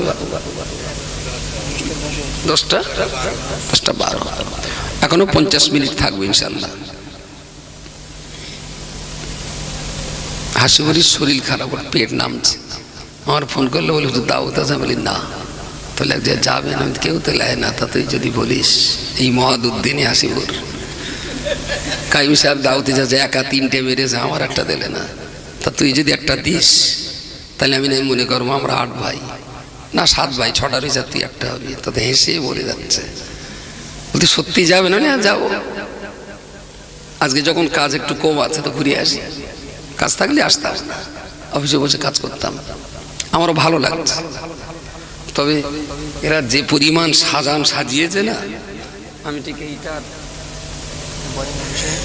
ও শালা চিটিং বাস্তাল, হায় রে পোড়া কপাল। আমি এতক্ষণ বুঝতে পারিনি, এত ফার্স্ট ক্লাস করে করেছে না যে বোঝার কোনো। আমার এর গায়ে এমন দেদেছে মনে হয় পানি সাদলা পড়ে পড়ে একটু ময়লা টয়লা হয়ে গেছে। তার মানে আমরা যে কোয়ালিটির শ্রোতা ঠিক সেই কোয়ালিটির গাছ। আর এত সাজানো গোছানো না ধর্মসভার মজলিসে মানায় না। একটা বাসর ঘরটা হলি বেশ, ধর্মসভা একটু সাদা মাটা করে, উপরে সিলিং দিয়েছেন বেশ, এত এসব সিলিং এই ফুল টুল নানান তাল এত কিছু দেবেন না আপনি। এই পয়সাগুলো দেন না, ছোট্ট ছোট্ট দুটো হাদিস লিখুন বাংলায়। রাসূলুল্লাহ বলেছেন ইমানদার মুসলমান ডান হাত দিয়ে খায় আর ইবলিস শয়তান বাম হাত দিয়ে খায়। আল হাদিস একটা কাগজে লিখে ওই গেটের গায়ে এখানে ওখানে এরকম ছোট্ট ছোট্ট কিছু হাদিস লিখে লিখে মেরে দেন। দেখবেন যদি আল্লাহর একটা বান্দাও একটা হাদিসকে আমল করে তাহলে তারও অনেক ফজিলত আছে। মান তামাসসাকা বিসুন্নতি ইনদা ফাসাদি উম্মতি ফালাহু আজরু মিয়াতা শাহীদ। নবী আমার হাদিস শরীফের ভিতরে বলেছেন, হে আমার প্রিয় সাহাবী, মান তামাসসাকা বিসুন্নতি, যে লোকটা আমার একটা সুন্নতের জীবন যাপন করবে, আমার একটা সুন্নাতকে জিন্দা করবে, ইনদা ফাসাদি উম্মতি, আমার উম্মতে মুহাম্মাদি যেদিন কঠিন ফিতনা ফাসাদের ভিতরে ডুবে যাবে, ওই রকম জটিল কঠিন সমাজের মাঝখানে আমার একটা সুন্নাত যদি জিন্দা করে, আমি রাসূল তার জন্য সুসংবাদ দিয়ে বলছি, ফালাহু আজরু মিয়াতা শাহীদ, ওই লোকটার আমলনামাতে আমার আল্লাহ পাক রব্বুল আলামিন 100 শহীদের সওয়াব আল্লাহ লিখে দেবেন। একটা সুন্নাত মানলে 100 শহীদের সওয়াব। আপনি এত ফুলটুল না দিয়ে এরকম কিছু হাদিস লিখে দেন, বাচ্চারা দেখুক, বয়স্করা দেখুক যে ডান হাত দিয়ে খেতে হয়, ছোট্ট করে একটা লিখে দেন। রাসূলুল্লাহ বলেছেন, যে লোক যিনি বড়কে সম্মান না করেন, ছোটকে স্নেহ না করেন, তিনি আমার উম্মতের দলভুক্ত নয়। আল হাদিস। কত দামি কথা বলুন তিনি। বড়কে সম্মান করা আর ছোটকে স্নেহ করা, এটা রাসূল বলেছেন। আমাদের সমাজে আজ সত্যিকারের দুটো দিক দিয়ে মাইনাস, দুটো দিক দিয়ে মাইনাস। হয়তো মাঠেতে কাজ কাম করে ফিরে এসছি, বা হয়তো কোনো কুটুম বাড়িতে এসছি, ভালো জামা কাপড়, কচিরা দুহাত তুলে শগুনের মতন দুহাত তুলে ছুটে আসছে, দাদু বা আব্বা বা খালামা বা চাচিমা কারোর কোলে ওঠে, সময় নেই অসময় নেই কোলে। আচ্ছা জানেন ওই বাচ্চাটা কতটা কষ্ট পেয়েছে? কষ্ট পায়নি বাচ্চাটা? ওর বিরাট বড় মুখটা একে ধমকে যেন চড়া পাখির মতো ছোট হয়ে গেছে, মাথা নিচু করে মুখটা একদম কালো। আপনার অধিকার নেই একটা ছোট্ট বাচ্চাকে এইভাবে ধমক দেওয়ার। সে তো আপনার কাছে ন্যায্য মতো স্নেহ পাওয়ার দাবিদার, সে তো আপনার কাছে স্নেহ পাওয়ার হকদার।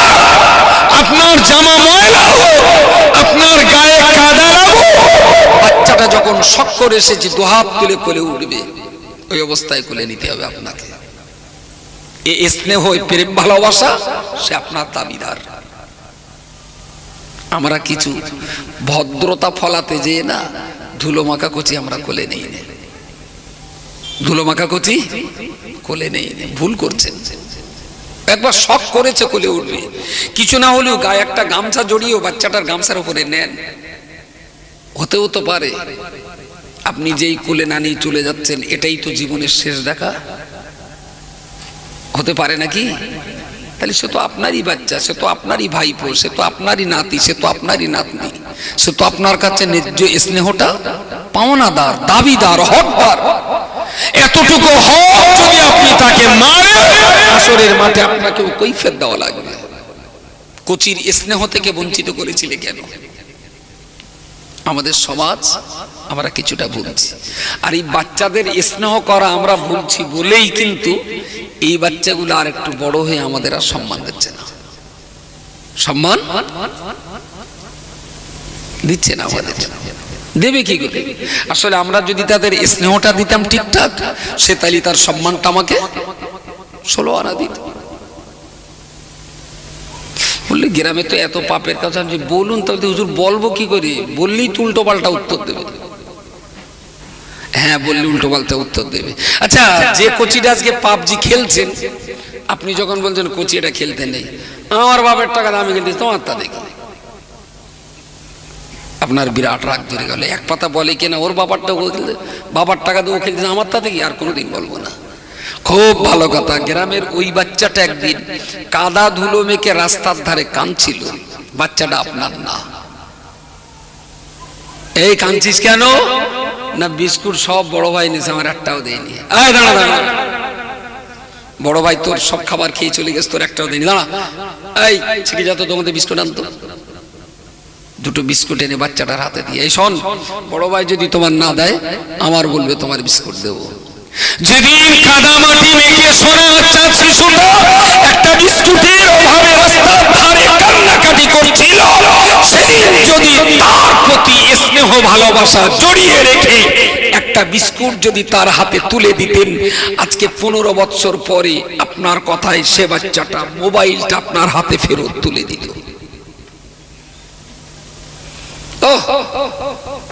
তুমি কি জানবা বলতে গেলে না উল্টো গাল শোনায়। গাল তো শোনাবেই, তুমি তার তো স্নেহ করনি কোনদিন, সে তোমার সম্মান কেন দিতে যাবে? কিছু দিতে গেলে, কিছু পেতে গেলে কিছু তো দিতে হয়। ছোট্ট বয়সে স্নেহ করে গ্রামের বাচ্চাগুলোকে যদি ঋণী করে রাখতে পারতেন, তাহলে ওরাই এককালে বড় হয়ে আপনার কাছে সেই ঋণ শোধ করে দিত। বললেই তো বলবেন জমানার দোষ, যুগের দোষ। আমি বলছি দোষ কারণ না, দোষ আপনার আর দোষ আমার। আমরা মানুষ হতে পারি না, মুসলমান হতে পারি। তাহলে নবীর এই হাদিসটা, যে বড়কে সম্মান না করে, ছোটকে স্নেহ না করে, তারা আমার উম্মত নয়। কত ভয়ঙ্কর কথা! যে নামাজ পড়িনি সে আমার উম্মত না, যে হজ করিনি সে আমার উম্মত না, যে যাকাত দেয়নি সে আমার উম্মত না। নবী বলেছেন যে বড়কে সম্মান করিনি, ছোটকে স্নেহ করিনি, সে আমার উম্মত না। তাহলে এই কথাটা সামাজিক দৃষ্টিভঙ্গিতে কত দামি, কত মূল্যবান, যেই কথাটা পালন করতে না পারলে নবীর উম্মতের দলভুক্ত হওয়া যাবে না। কিন্তু আমরা পারিনি তো আমাদের হক আদায় করতে, তাই বাচ্চারাও তাদের হক আদায় পালন করছে না। যদি পারেন না, এই ফুল টুল এত পয়সা খরচা না করে ছোট্ট ছোট্ট কাগজে এরকম কিছু লেখেন। ও কম্পিউটার না, আপনার গ্রামের যে বাচ্চারা স্কুলে যায় ওদের বলেন তোমরা হাতে লেখো, ওদের লেখা প্র্যাকটিস হোক। আর যত ছেলে পেলে লিখবে তার ভেতরে যা সবচেয়ে ভালো হবে তার আবার এখানে 100 টাকা পুরস্কার দেওয়া হবে স্টেজে তুলে। দেখবেন সামনে বছরের ওই বাচ্চাদের লেখা আরো আরো ভালো হচ্ছে। কারণ ওই যে 100 টাকা ধরে দিয়েছেন, যার লেখা ভালো হয়েছে, ওই টাকাটার জন্য সবাই আবার ভালো করে লেখা অভ্যাস করবে। That is competition. এডুকেশনের উপরে কম্পিটিশন যত করা হয়, বাচ্চা কাচ্চাদের পড়াশোনার উন্নতি তত বিকাশ ঘটে। কিন্তু আমাদের সমাজে তো শিক্ষার কোনো কম্পিটিশন নেই, শিক্ষার কোনো কম্পিটিশন নেই, তো যার জন্য বাচ্চারাও হারিয়ে যাচ্ছে। প্রিয় শ্রোতা মণ্ডলী, মনে রাখুন, আমি যে কথাটা বলতে বলতে এতদিন পর্যন্ত চলে এসেছি, এবার সর্বশেষ যে বক্তব্য দিয়ে আমার আলোচনা আমি শেষ করতে যাব। আমার আল্লাহ পাক রব্বুল আলামিন কোরআন শরীফে বলেছেন, ইকরা, ও বান্দা তুমি পড়ো। তুমি যদি পড়তে পারো তবেই তুমি ভালো নামাজি হতে পারবে। তুমি যদি ভালো লেখাপড়া করতে পারো তবেই তো তুমি ভালো মুসলমান হতে পারবে। তুমি যদি ভালো লেখাপড়া করতে পারো তবেই তো ভালো হাজি, গাজী, সুফিদার তৈরি হতে পারবে। তুমি যদি ভালো লেখাপড়া করতে পারো তবেই তো তুমি তোমার সমাজকে ভালো করে লিডিং করতে পারবে। দুর্ভাগ্যজনক সত্য কথা, আমরা যারা ইসলাম ধর্ম অবলম্বী মুসলমান, আমাদের বাপ মা আমাদের সেইভাবে লেখাপড়া শেখাতে দেয়নি, আমরাও ভালো করে লেখাপড়া শিখতে পারিনি, যার জন্য ইসলামের চ্যাপ্টারটা সম্পূর্ণ আড়াল থেকে গেল, পুরোপুরি অন্ধকারে থেকে গেল। বলবেন তোমরা যারা মৌলবী হয়েছো, আলেম হাফেজ মাওলানা হয়েছে, তোমরা তো খুব ভালো বুঝো। খুব ভালো বুঝি না, খুব সামান্য বুঝি, খুব সামান্য বুঝি। একেবারে ইসলামের যৎকিঞ্চিত আমরা বুঝি। শাহ ওলিউল্লাহ মুহাদ্দিস দেহলভী রহমতুল্লাহ আলাইহি, ভারতবর্ষের হাদিস শাস্ত্রের যিনি রাহবার, উনি যদি না করতেন তাহলে ভারতে হাদিস শাস্ত্র হয়তো পৌঁছাতো, তবে আরো 500 বছর দেরি হতো। যিনি আমাদের এই বাংলার জমিনে, এই ভারতবর্ষের জমিনে প্রিয় নবীর হাদিস নিয়ে চর্চা শুরু করলেন, লোকটার নাম, মানুষটার নাম বললাম, শাহ ওলিউল্লাহ মুহাদ্দিস দেহলভী রহমতুল্লাহ আলাইহি। ভারতবর্ষের প্রত্যেকটা আলিম যিনি এক পিস হাদিস পড়েছেন তাকে স্বীকার করতে হবে যে আমি ওলিউল্লাহ মুহাদ্দিসের কাছে ঋণী। তিনি যদি চেষ্টা না চালাতেন আমরা হাদিস পেতাম না। এত বড় একজন মুহাক্কিক পণ্ডিত, সারা জীবন হাদিসের জ্ঞান চর্চা করতে করতে জীবন শেষ, একদম জীবনের শেষ প্রান্তে যে ওনার ভক্ত মুরিদ শিষ্য সাগরেদরা জিজ্ঞেস করলেন, হুজুর সারা জীবন তো আপনাকে হাদিস নিয়ে টানাটানি করতে দেখেছি, হাজার হাজার আপনার ছাত্র, আমরা আপনার কাছে হাদিস শিখেছি, হাদিস পড়েছি, হুজুর আপনি একটু বলবেন ইসলামের কি পরিমাণ জ্ঞান আপনি অর্জন করেছেন, কতটা জ্ঞান আপনি অর্জন করেছেন? উনি মৃত্যুর চৌকাঠায় দাঁড়িয়ে বললেন, বাবা আল্লাহ সুযোগ দিয়েছিলেন, অনেক কষ্ট করে হাদিস চর্চা করতে করতে আমি শরীয়তের জ্ঞান সাগরের কিনারায় হাঁটু পানিতে নেমেছিলাম। এক গ্লাস পানি তুলে আর এক গ্লাসে ঢেলে, এই ডান ধারের গ্লাসের পানি বাম গ্লাসে, বাম ধারের গ্লাসের পানি ডান গ্লাসে, এক গ্লাস পানি তুলে 2 গ্লাসে টানাটানি করতে করতেই জীবন সন্ধ্যা ঘনিয়ে এলো। আল্লাহর দেওয়া শরীয়তের জ্ঞান সাগরে আমার ডুব মারা হলো না। কার কথা বলছি? ওলিউল্লাহ মুহাদ্দিস দেহলভীর কথা। সেই তুলনায় আমরা আমরা খুব সামান্য, কত ছোট বলা যাবে না, কিন্তু ডেকোরেটরের মাইক থাকলে চিৎকার করে বলা যায়। 20টা বছর এইটা ঘষেছি, এইটা ঘষেছি, ডাল আর পানি খেয়েছি, তাই আমি হয়েছি মুমতাজুল মুহাদ্দিসিন, লাগাও ঠেলা। এরপরে হয়তো বলে লুঙ্গি খুলে দেখো কালো হয়ে গেছে ঘষে ঘষে, তারপরে দেশের লোক আমাদের বলে মুমতাজুল মুহাদ্দিসিন। তুমি কি কামাই করেছো আমরা বুঝতে পারি, সব জানি, শুধু লজ্জায় ভাসুরির নাম ধরি না, সব জানি, লজ্জায় ভাসুরির নাম ধরি না। ইলমের গরম হওয়ার তো কোনো জায়গা নেই, বংশের গরম আর ইলমের গরম দেখাবার কোনো জায়গা নেই। প্রিয় রাসূল বলেছেন, অহংকার যদি করতে হয়, গরম যদি দেখাতে হয়, তো হযরত আদি পিতা আদম নবী গরম দেখা। সাহেবেরা বললেন, হুজুর আদম নবী গরম দেখাতার কারণ? তাহলে আদমকে একটা লজ্জাজনক দুর্গন্ধময় জায়গা থেকে পৃথিবীতে আসতে হয়নি। আদম নবীকে মাটি আর পানি দিয়ে, কাদার দলা দিয়ে বাইরেই তৈরি করা হয়েছিল। যাদেরকে এক ফোঁটা নাপাক পানি দিয়ে তৈরি করে দুর্গন্ধযুক্ত লজ্জাজনক জায়গা থেকে বার হতে হয়েছে, তাদের গরম আর অহংকার করা মানায় না। কিছু মাথায় যাচ্ছে টাচ্ছে নাকি? যারা গরম দেখাচ্ছে তারাও তো ওখান থেকে এসেছেন, অন্য জায়গার থেকে। কিছু তো বলেন, গরম দেখায় যারা, তারা কি চতুর্থ আসমান থেকে ডাইরেক্ট পড়েছে ইসার উল্লাহর মতো নাকি? তাহলে ওই নোংরা জায়গা, ওই দুর্গন্ধ জায়গা, সেই রাস্তা দিয়ে যাদের দুনিয়াতে পদার্পণ, তারা যদি অহংকার করে তাহলে বুঝতেই হবে ওর নিজস্ব জাতিসত্তাকে চেনেই না, জানেই না। যদি জানতো, বুঝতো, তাহলে কখনোই কথা বলতো না। আমরা আল্লাহ পাক রব্বুল আলামিন কোরআন শরীফের অপর একটা জায়গায় বলেছেন, ইয়া আইয়ুহান নাস, হে পৃথিবীর মনুষ্য জাতি, আমি আল্লাহ তোমাদিগের জন্য বলছি, আমি আল্লাহ পাক রব্বুল আলামিন তোমাদিগের জন্য বলছি, ইন্না খালাকনাকুম মিন যাকারিন ওয়া উনসা, আমি আল্লাহ পাক রব্বুল আলামিন तमाम দুনিয়ার মনুষ্য জাতিকে মিন যাকারিন ওয়া উনসা, একটা পুরুষ আর একটা নারী থেকে কোটি কোটি মানুষকে তৈরি করেছি। তোমরা সবাই হলে একই আদম আর হাওয়ার বংশধর।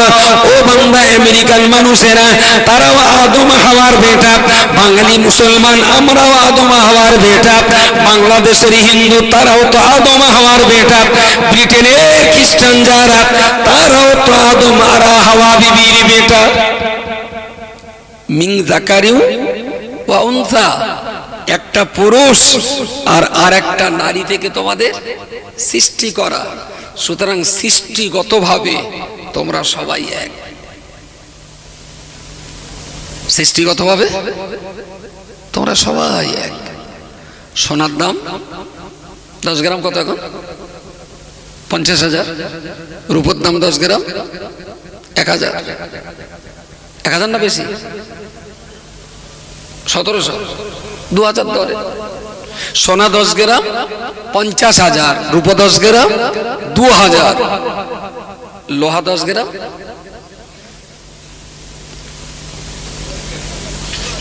বলেন বলেন কত করে কিলো লোহা এখন? ওই ছাদের রড কত করে? 50 টাকাও দেয় কিলো। কত? তার মানে এত কম দিয়েছে মানা যাচ্ছে না। তার 10 গ্রামের দাম আমি 10 পয়সায় 1 পয়সা করে গ্রাম হলি তাহলে 1,000 টাকা কিলো হওয়ার কথা, কিন্তু কিলো তো 50 টাকা। তার 10 গ্রামের দাম 2 পয়সা হতে পারে। আচ্ছা, সোনার দাম 50,000, রূপোর দাম 2,000, কারণটা কি? আসলে সোনাটা যে ধাতু, রূপোটা সে ধাতু না, আবার রূপোটা যে ধাতু, সোনাটা আবার সে ধাতু না। দুটো ধাতু আলাদা, ধাতু আলাদা, তাই দামও আলাদা। কিন্তু আমেরিকান সাদা চামড়া, তারাও তো আদমার হাওয়া থেকে, ইটভাটার রাঁচির যারা বেলদার, ওরাও তো সেই আদমার হাওয়া। এতে কি ধাতু আলাদা? মন্ডলের ধাতু আর শেখের ধাতু, ধাতু ধাতু সবই। তাহলে কেন গরম? শেখের গরম আর সৈয়দের গরম, সিদ্দিকির গরম আর কোরাইশির গরম, মন্ডল আর পদ্মরাজের গরম, কেনই বা শেখ সৈয়দ আর মোগল পাঠানের গরম? আসলে এরা যে রূপ আর তুমি যে সোনা তা তো না। রূপোর দাম কম, ধাতু আলাদা, তাই সোনার দাম বেশি, ধাতু আলাদা, তাই। আসলে তুমিও যে কোম্পানির প্রোডাকশন, আমিও সেই কোম্পানির প্রোডাকশন। তোমারও ধাতু আদমার হাওয়া, আমারও ধাতু। কিসির মদ্দানি দেখাচ্ছ খালু? আমার তো মাথায় ঢোকে না। ধাতুটা তো একই, কোম্পানি তো। সেটাই তো আল্লাহ বলেছেন, ইয়া আইয়ুহান নাস ইন্না খালাকনাকুম মিন যাকারিন ওয়া উনসা। আমি আল্লাহ তোমাদের একটা পুরুষ আর একটা নারী থেকে তৈরি করেছি। ওয়াজআলনাকুম শুউবান ওয়া কাবাইলা লিতাআরাফু, ওয়াজআলনাকুম শুউবান, হে পৃথিবীর মনুষ্য জাতি, আমি এবার তোমাদের সৃষ্টি করার পরতে বিভিন্ন গোত্র গোত্রে আমি আল্লাহ ভাগ করে দিয়েছি, বিভিন্ন বংশে তোমাদের আলাদা আলাদা করে দিয়েছি। ওয়া কাবাইলা লিতাআরাফু, যাতে করে তোমাদের একে অপর কি সুন্দর করে চিনতে পারা যায়, সেই জন্য তোমাদের নাম আলাদা, তোমাদের বংশ আর গোত্রকে আলাদা করেছি। নাম কি? তা বলল আব্দুল মালিক। বাপের নাম কি? তাহলে আব্দুল খালেক। কোথায় বাড়ি? তাহলে ঝুরুলি। কোন পাড়ায় বাড়ি? তাহলে গাজী পাড়ায় বাড়ি। ও আচ্ছা, এইবার একটা সুনির্দিষ্ট চিনতে পেরেছে। দেশে বহু লোকের নাম খালেক, বহু লোকের বাপের নাম মালিক।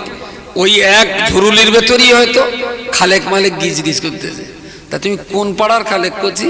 বলে আমি গাজী পাড়ার খালেক। তাহলে সুনির্দিষ্ট করে লোকটারে চেনা গেল যে দিস ইজ গাজী। গাজী গাজী গাজী মানে কি বলেন? কেউ নি গাজী এর ভেতরে? আচ্ছা, এর ভেতর কি আছে তাই নয়, শেখ মোল্লা। দারুণ বলেছেন, মোল্লা। মোল্লা আসলে গাজী হলো যুদ্ধে জয়লাভকারী জাতি, তাদেরকে গাজী বলা হতো। মোল্লা হলো সমাজের ঝগড়াঝাটি বেচানোর, আপনার সমাজের নেতৃত্ব দেওয়া গোষ্ঠী যারা নেতৃত্ব দেয় তারা হলো মোল্লা। আর কাজী কারা? কাজী নজরুল ইসলাম যেমন কাজী, তো সমাজের চন্ডাকাত গুন্ডা বদমাশ দোট্টালা আলটালা অভিযোগ আসলে বিচার করে দিতেন যারা, তারা হলেন কাজী। শায়েখ, সিন ইয়া খে শাইখুন, হাদিস কোরআন চর্চা করে করে, কিতাব টানাটানি করে বুড়ো হয়ে গেছে, তারে বলা হয় শায়েখ। প্রচলিত ভাষায় বলে শায়েখটার প্রচলিত শব্দ ওরে আঙ্গে কেঁতা কাঁচা শেখ শেখ। শায়েখ শব্দটার বাংলা অপভ্রংশ শেখ, সৈয়দ মানে সর্দার। যারা এক একটা গ্রামের, এক একটা ব্লকের, এক একটা জেলার সর্দার ছিলেন। আচ্ছা, এখনকার কাজী, গাজী, সর্দার, শেখ বুঝতে পারেন? তোমার নাম কি? তাহলে কাজী আব্দুল গফুর। যাচ্ছ কমনে? দার ভাই, সে আমার নাম একটা ধর্ষণের কেস আছে, তাই বসে কোর্টে যাচ্ছে আজকে মামলার দিন। তাহলে তুমি তো কাজী, তাহলে আমি কাজী। আমি কাজীর দায়িত্ব ছিল লোকের বিচার করিয়ে দেওয়ার। আর এসালে এমন বাজারে কাজী, ওর বিচার করতে করতে হিন্দু বিচারকের বুকে মাটি টেকে যাচ্ছে। এ কাজীর কোনো দাম? তো আল্লাহ বলল Sheikh Golam Rahman. Very good, thank you so much Sheikh Golam Rahman. ভাই বখরি শরীফে কপি হাদিস আছে, তাহলে তো আমি বইটা কোনো চোখই দেখি বলে। যারা হাদিস পড়িয়ে পড়িয়ে, হাদিস পড়ে পড়ে যারা বয়সে বৃদ্ধ হয়ে যায় তাদেরকে বলা হয় শেখ। ভাই আমি জীবনে এখন হাদিসের ক্লাসে বসিনি, তাদের শেখ হলি তাহলে তো আমার দাদা দাদা তার দাদা 6 গোষ্ঠী 14 পুরুষের কেডা একটা হাদিস পড়াতো, সেই বংশে আমার জন্ম, তাই আমি শেখ হয়েছি। আচ্ছা, হাদিস পড়ানো শেখ আর আর ওই কোম্পানিতে 700 বছর পরে জন্ম নেওয়া চুল্লুখোর শেখ, দুটো শেখ। কথা বলেন না কেন? সুতরাং তুমি বংশের গৌরব দেখিও না, শেখের গৌরব দেখিও না। আর মোল্লা আর পদ্মরাজের বাচ্চা বলে হীনমন্যতায় ভোগার কোনো কারণ নেই। আসলে কে উঁচু আর কে নিচু এটা কাজী গাজী শেখার মোল্লায় এসে যায় না। ইন্না আকরামাকুম ইনদাল্লাহি আতকাকুম, তোমাদের ভিতরে সম্মান তাদেরই বেশি যারা আল্লাহকে বেশি ভয় করেন। সুবহানাল্লাহ, সুবহানাল্লাহ।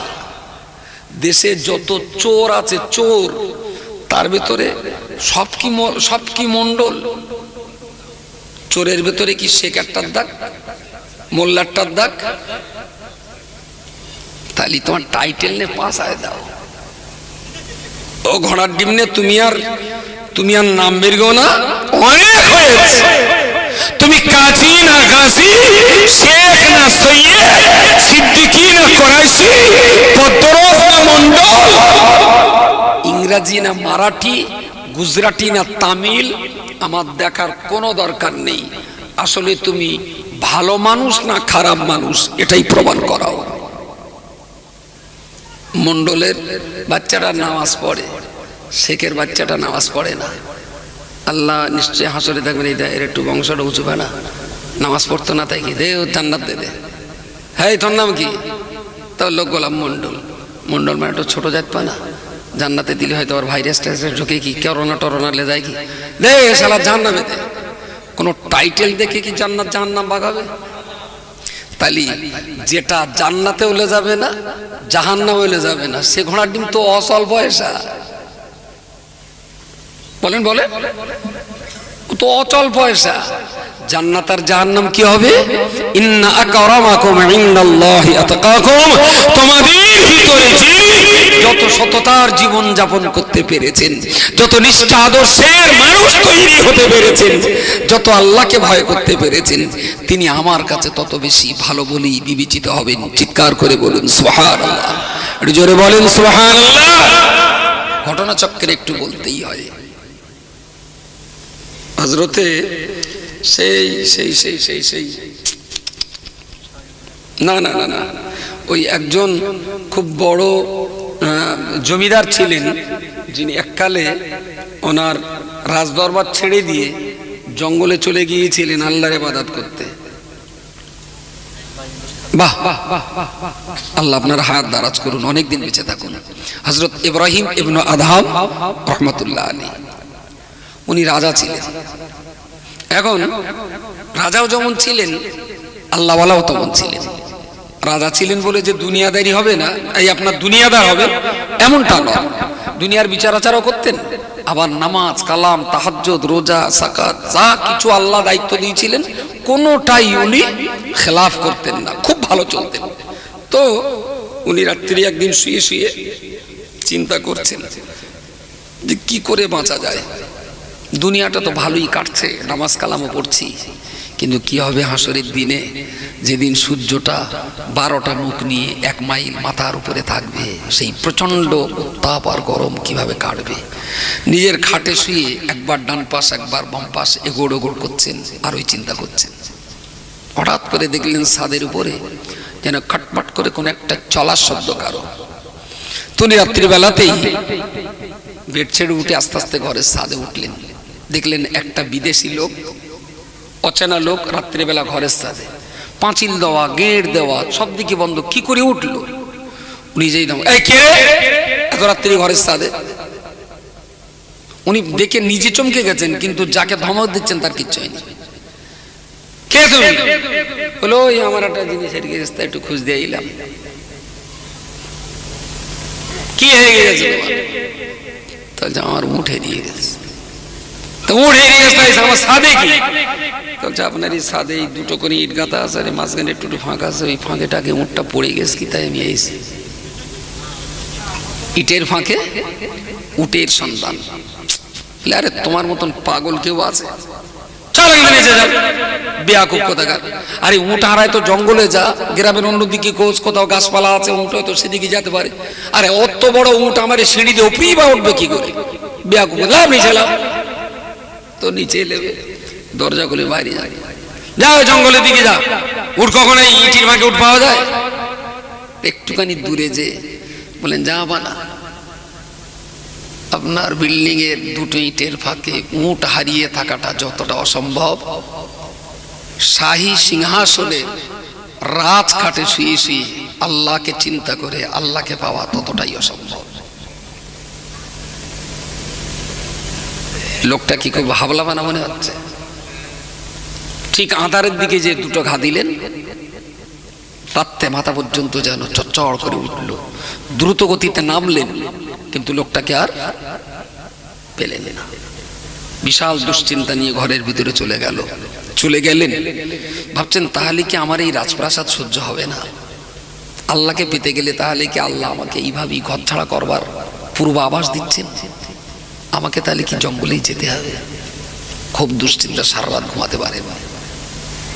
সকালে গিন্নিকে, স্ত্রীকে, ছেলে মেয়ে কাউকে বলতে পারছেন না কি ঘটেছে। মন খারাপ, দুশ্চিন্তা, কপালে চোখে মুখে যেন একটা মারাত্মক টেনশনের ছাপ।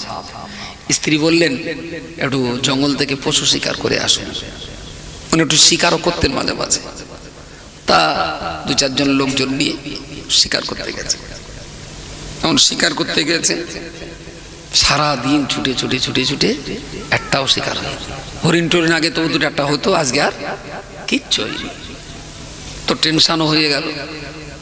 বর্ষাকালে না সবাই মাছ ধরতে যায়, কিছু লোক হুতোষে আছে যায়, জালের হয়তো ঘাই বাঁধা নেই, সেই জাল নিয়ে দৌড়চ্ছে। ঘাই বাঁধা বোঝেন তো নাকি? আবেগে পড়ে দৌড়চ্ছে, কারুর হয় কারুর হয় না। এখন আবেগে পড়ে যে তাদের মাছ হয় না, ওরা বলে বাড়ি উঠতে লজ্জা লাগে। মাঝে মাঝে আবার গাঁড়া করতে মাছ কিনে আনতে হয়, মান সম্মান বাঁচানোর তাগিদ, তা নাহলে বাড়ির মেয়েরা কাঠি মারবে। তোমার কাজ নাই, বললাম তুই পারবো না, কি মারাতে গেলে বলো দিন। একেতে মাছ হয়নি সে এক জ্বালা, আর তার উপরে মাদারে কথা যখন পিঠ ঘষে না সে আর এক জ্বালা। মোটেই শিকার হয়নি। দুশ্চিন্তা দূর করতে শিকারে গেলেন, 1 পিসও শিকার হলো না, হরিণ টরিণ কিচ্ছু পেলেন না। তখন টেনশন হচ্ছে, বাড়ি গেলি যে কি হয় তা ঠিক নেই। তা যাই আস্তে আস্তে এসেই দেখছেন যে খাটে উনি শুয়ে থাকেন, গত রাত্রি প্রতিনিয়ত শুয়ে থাকেন, গত রাতও শুয়েছিলেন, সেই খাটে বাড়ির ঝাড়ঝুট দেওয়া, বাসন কোসন মাজা, কাজের মেয়েটা, চাকরানিটা ওই খাটে শুয়ে রয়েছে। দাস দেখে যেন মাথার কাজ করলো না। দাস এই খাটে মার। ওদিকে হরিণ হয়নি, তার এক রাগ, এদিকে খাটে কাজের লোক, তার আর এক রাগ। দুরন্ত মারলেন। বাচ্চাটা খুব কাঁদলো, কাজের মেয়েটা খুব কাঁদলো। আবার বাড়ি চালালেন, বাচ্চাটা একটাটাই ভেসে ফেলল। বলে আর আমি মারছি, তোর লাগে না? তাহলে প্রচন্ড জ্বালা করছে। তাহলে তুই কাঁদতেছিস? বলে জ্বালা করছে তাই। তাহলে হাসতেছিস? বলে আনন্দ হচ্ছে তাই। যে পাঁচনে তোর জ্বালা করে আবার সেই পাঁচনে আনন্দ, তাহলে আমার জ্বালাও করছে সেরকম আনন্দ হচ্ছে সেরকম, ব্যাপারটা কি? তাহলে আমি মাত্র 3 ঘন্টা শুয়েছি, আর 3 ঘন্টায় যে পরিমাণ মেরেছেন তাতে যা জ্বালা করছেন আমি জীবনে এরম জ্বালা সহ্য করিনি। তবে আমার একটা আনন্দ হচ্ছে 3 ঘন্টা শুয়ে যদি এতটা পাচন, তাহলে সারা জীবন যে হচ্ছে তার কতটা পাচন। 3 ঘন্টায় যদি এতটা হয় তাহলে সারা জীবন শেষ হচ্ছে তার কতটা। একটা বাচ্চার মুখ থেকে আচমকে এই কথা পেয়ে ঠিক করে নিলেন আমার আর এই বাড়ি থাকা আমার পক্ষে আর সম্ভব না। আল্লাহ পাকের মাহবুব বান্দা হযরত ইব্রাহিম ইবনে আদহাম রাহমাতুল্লাহ আলাইহি নিজের রাজপ্রাসাদ ছেড়ে দিলেন। ছেলে পেলে বউ বাচ্চা তাদের সুন্দর করে বুঝিয়ে বললেন, আমার রাজত্ব তোমরা পরিচালনা করো।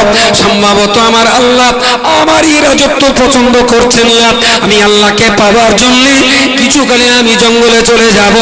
রাজপ্রাসাদের উজির নাজির মন্ত্রী পরিষদের লোকেরা সবাই হাতে ধরে পায়ে ধরে বললেন, আপনি কেন রাজত্ব ছেড়ে দেবেন? ভিতরের কথা কাউকে তিনি বলতে পারলেন না। বললেন, সুন্দর করে তোমরা পরিচালনা করো, আমি এখন জঙ্গলে চলে যাব। রাতের অন্ধকারে জঙ্গলেই চলে গেলেন। খাওয়া না ঘুম না, দীর্ঘদিন ধরে আল্লাহ পাকের সৃষ্টি নিয়ে অনেক ভাবনা চিন্তা করলেন, অনেক আমাল ইবাদত করলেন। খাওয়া বিনে পোশাক পরিচ্ছদের অভাবে রাতের ঘুমের কষ্ট, শীতকালে ঠান্ডার কষ্ট, গরমের উদ্যানের কষ্ট সহ্য করে করে বাদশা ইব্রাহিম ইবনে আদহামের সোনার চেহারাটা হালকা পাতলা কালো কৃষ্ণ জীর্ণ রঙের হয়ে গেল। তো জঙ্গলের কিনারায় ঘুরতে ঘুরতে রাজদরবারের যারা উজির মন্ত্রী যারা ছিলেন ওদের সঙ্গে দেখা হয়েছে। এখন উনি চিনতে পেরেছেন এরা আমার মন্ত্রী ছিল, কিন্তু ওরা সহজে চিনতে পারেনি যিনি আমাদের রাজা। যেই সালাম করলেন, ওরা সালামের জবাব দিল, বললো কে? মানে আমাকে চিনতে পারছেন না? আমি তো আপনাদের রাজা ইব্রাহিম ইবনে আদহাম। ইস, সেই সুন্দর চেহারা আজকে এই দশা! হায় হায় হায়, কি সর্বনাশ করলেন আপনি আপনার নিজেকে। ইব্রাহিম ইবনে আদহাম এক গাল হেসে বললেন, আমি না খুব ভালো আছি। একটু জোরে বলবেন সুবহানাল্লাহ। আমি না খুব শান্তিতে আছি। বলছেন কি শান্তি? বলে আমি ভীষণ শান্তিতে আছি। বলছে একটু বলবেন আপনার শান্তি, তাহলে শুনবে না দেখবে? তাহলে যদি দেখা যায় তাহলে আর শোনার কি দরকার, দেখলে তো আরো ভালো হয়।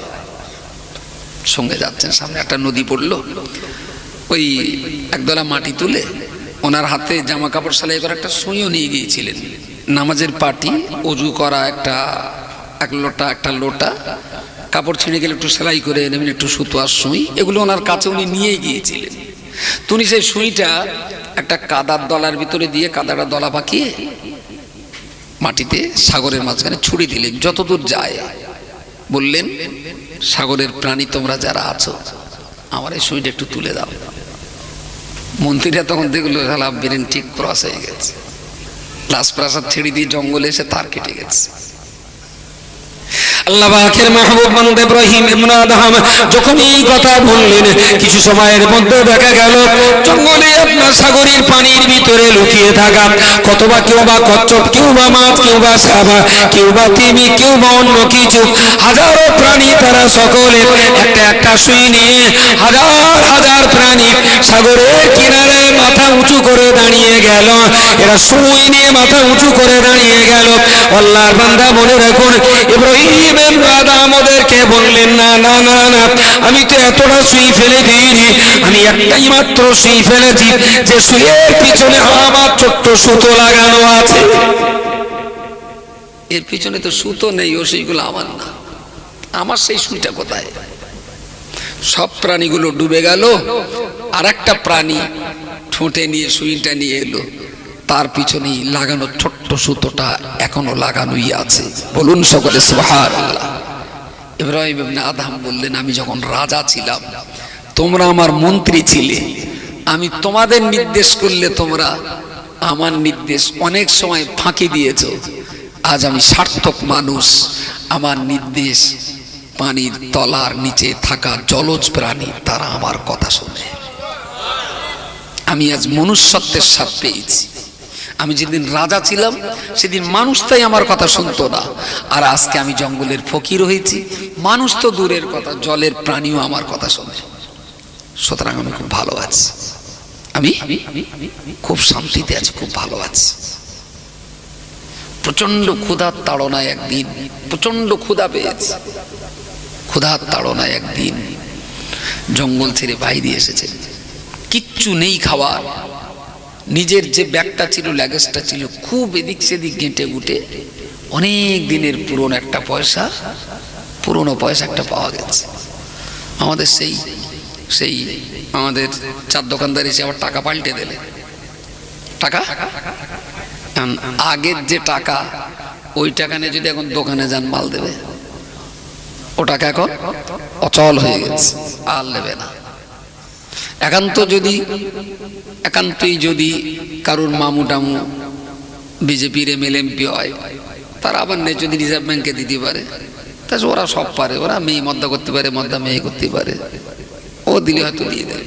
যাই হোক, আমি আপনি ওই টাকা নিয়ে মাল কিনতে পারবো, যার দাম ছিল 500 টাকা, এখন যদি পাম্পে দিয়ে বলি যেমন 200 টাকার তেল দিয়ে 500 টাকা লাভ, তাও ঠিক এইরকম একটা অচল পয়সা ইব্রাহিম ইবনে আদহামের কাছে।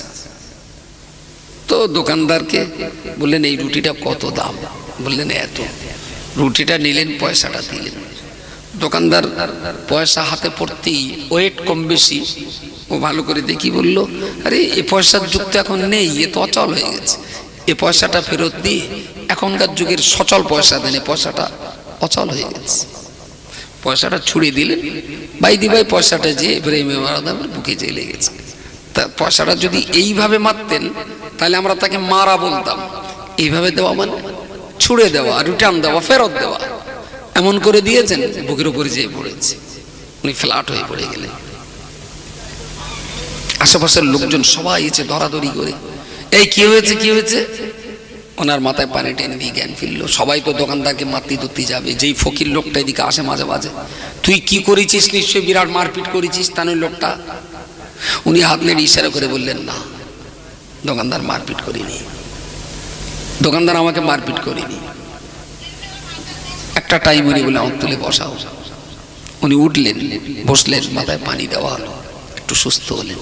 বললেন কি হয়েছে, বলে আসলে আমি একটা রুটি কিনেছিলাম, দোকানদারের পয়সা দিলাম, দোকানদার বললো এই অচল পয়সা রুটি বিক্রি হবে না, হয় ভালো পয়সা দাও, তা না হলে রুটি ফেরত দাও। কিন্তু আমার কাছে তো একটাই পয়সা, আর তো কোনো পয়সা আমার নেই। ও পয়সাটা ছুড়ে দিল, পয়সাটা আমার বুকে লাগলো, আমি জ্ঞান হারা হয়ে পড়ে গেলাম। তো বলছে বিরাট জোরে বেরিয়েছিল, না না জোরে মারেনি, জাস্ট ফেরত দিয়েছিল। তুমি জ্ঞান হারালে কেন?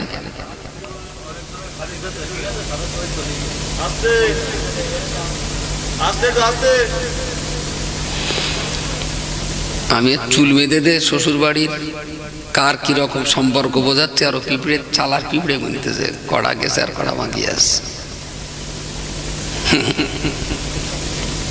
আল্লাহ পাকের মাহবুব বান্দা ইব্রাহিম ইবনে আদহাম সেদিন বলেছিলেন, আল্লাহর বান্দা শুনুন না, এই লোকটা দোকানদারের কাছে রুটি চাইলাম, উনি আমার টাটকা রুটি দিলেন, আমি যে পয়সাটা ওনাকে দিয়েছিলাম, উনি বললেন এই যুগে আর পয়সা চলে না, ও লোক আমার মারিনি, গালিগালাজ করিনি, অপমান অপদস্থ লোকটা করিনি, আমার পয়সাটা রিটার্ন দিয়েই বললেন এই অচল পয়সার বিনিময়ে আমার রুটি তোমার কাছে বিক্রি হবে না, পারলে পয়সা পাল্টা একটা পয়সা দিতে হবে, যদি নতুন পয়সা তুমি দিতে না পারো তাহলে ও রুটি যেটা দিয়েছো ওটা ফেরত দিতে হবে। আমার জ্ঞান হারা হয়ে গেছে, আমি অজ্ঞান হয়ে পড়েছি। তা বলছি একটা পয়সা চলিনি বলে ফেরত দিয়েছে, তাতে তো জ্ঞান হারার কথা না। আপনি জ্ঞান হারা হয়ে পড়লেন, হার্ট ফেল করলেন, বলছেন হ্যাঁ কেন? আল্লাহ পাকের মাহবুব ইব্রাহিম ইবনে আদহাম সেদিন বলেছিলেন, আরে দুনিয়ার জীবন আমার ফুরিয়ে যাবে, ময়দানে মাশারের কঠিন সময়েতে আমি আমার আল্লাহর সামনে দাঁড়িয়ে যাব, আমার আল্লাহ পাক রব্বুল আলামিন আমায় লক্ষ্য করে বলবে, ও ইব্রাহিম ইবনে আদহাম, তোমায় আমি বিরাট রাজত্ব তোমাকে দিয়েছিলাম, আবার সেই রাজত্ব আমি আল্লাহ তোমার কাছ থেকে কেড়ে নিইনি, বরং আমি তোমাকে এমন শিক্ষা দিয়েছিলাম, আমার দেওয়া সেই রাজত্ব ছেড়ে দিয়ে জঙ্গলের জীবন যাপন করতে চেয়েছিলে। ইব্রাহিম ইবনে আদম বলো বলো, দুনিয়ার জীবনে 70-80 বছর বয়স দিয়েছিলাম, আমি আল্লাহর জন্য কি তুমি এখন এনেছো, আর আমার কাছে তোমার কি দাবি থাকতে পারে? আমি তখন আল্লাহর কাছে বলবো, আল্লাহ পাক রব্বুল আলামিন তোমার ওয়াদা ছিল ফাদখুলি ফি ইবাদি ওয়াদখুলি জান্নাতি, বান্দা তুমি যদি আমার ইবাদতে প্রবেশ করতে পারো আমি আল্লাহর জান্নাতের ভিতরে তোমাকে প্রবেশ করিয়ে দেব। রব্বুল আলামিন আল্লাহ আমি তোমার কাছে তোমার জান্নাতের কামনা করি, আর তোমার জন্য আমি ইব্রাহিম আমার तमाम জীবনের নেক আমালের আমলনামাটা আমি তোমাকে দিতে এসেছি। আল্লাহ আমি আমার ওয়াদা মতো আমলনামাটাই তোমারে দিলাম, আর তোমার ওয়াদা মতো তোমার জান্নাতটা তুমি আমাকে দাও। আমি ইব্রাহিম ইবনে আদম কি উপায় সেদিন আমার হবে, কি মুসিবত সেদিন আমার হয়ে যাবে। আল্লাহর জান্নাত আমাকে দিয়ে যদি আমার আল্লাহ প্রশ্ন তুলে বলেন, ওরে ইব্রাহিম তুমি যে নামাজে দাঁড়িয়েছিলে তোমার নামাজের ভিতরে ভেজাল ঢুকেছিল, তুমি যে রোজা করেছিলে ওই রোজার ভিতরে দুনিয়ার পাওনা লোভ লালসা ছিল, তুমি যে হজ করতে গিয়েছিলে ওই হজের ভিতরে দুনিয়ার নেশা লুকিয়েছিল। রে ইব্রাহিম তোমার तमाम জীবনের যে আমল আমায় দিয়েছো এই ভেজাল আমলের বাজে পয়সা দিয়ে আমার জান্নাতের রুটি তো তোমার কাছে বিক্রি হবে রে ইব্রাহিম, এই অচল পয়সাটাকে এই অচল আমল তুমি ফিরিয়ে নিয়ে সুন্দর একটা ভালো আমলের সচল পয়সা আমাকে দিয়ে দাও। আমার কোন ইবাদতে আমি তো বুঝতে পারছি না নিখু, নামাজে দাঁড়িয়েছিলাম তাতেও কিছু পরিবারের চিন্তা হয়ে গিয়েছিল, যাকাত দিয়েছিলাম তাতেও মনে হচ্ছিল এতটা টাকা বেকার দিয়ে দিলাম, হজ করেছিলাম তখনও মনে হচ্ছিল লোকে যদি একটা হাজি বলে, আমার জীবনের কোন আমল কোন ইবাদত আমি নিখুঁত পাচ্ছি না, সব তো একটু ভেজাল। আর আল্লাহর কাছে এই আমলনামা যখন দেব, আল্লাহ যদি বলে এই অচল পয়সায় জান্নাতের পাউরুটি তোমার কাছে বিক্রি হবে না, এই অচল পয়সাটা নিয়ে আর একটা পয়সা দাও, হায় রে আমার আমলনামা তো একটাই হবে। আমলনামা কটা হবে? একটাই জীবন, একটাই আমলনামা। যদি একবার আল্লাহ অচল বলে আমার আমল ফিরিয়ে দেয় সেদিন আমার উপায় কি হবে? তাই পয়সাটা আলতো করে ছুড়ে দিতে আমার বুকের উপরে পড়তেই আমার মনে হলো আল্লাহ যদি আমার আমলটা আমার বুকে ছুড়ে দেন তাহলে আমার দুনিয়ার জীবনে আর কোনো সার্থকতা থাকলো না। তাই সেই দিনের কথা আমার যেই মনে হয়েছিল আমি আমার নিজেকে ধরে রাখতে পারিনি বলেই জ্ঞান হারা হয়ে পড়েছিলাম। সুবহানাল্লাহ। কিরম মনে হচ্ছে? গরম দেখাবার কোনো জায়গা, অহংকারের কোনো জায়গা? শেখ সৈয়দ মোগল পাঠান কাজী গাজী যেখানে ওলিয়া ওলিয়াগণ নিজের আমলনামাটার উপরেও তারা পেশার হয়ে যেতেন, আল্লাহ যদি এটাকে অচল বলে ফিরিয়ে দেয় আমার উপায় সেদিন কি হবে? আর তুমি আমলের চিন্তা না করে তুমি টাইটেল ভাজি করে খাচ্ছ যে টাইটেলের জোরে আমি পুলসরাত পেরিয়ে জান্নাতে চলে যাব। চরণ ধুলিকে প্রণাম জানিয়ে ভাবতে অনুরোধ করছি, সমাজকে ভাবতে খুব একান্ত আবেদন করছি। ইন্না আকরামাকুম ইনদাল্লাহি আতকাকুম।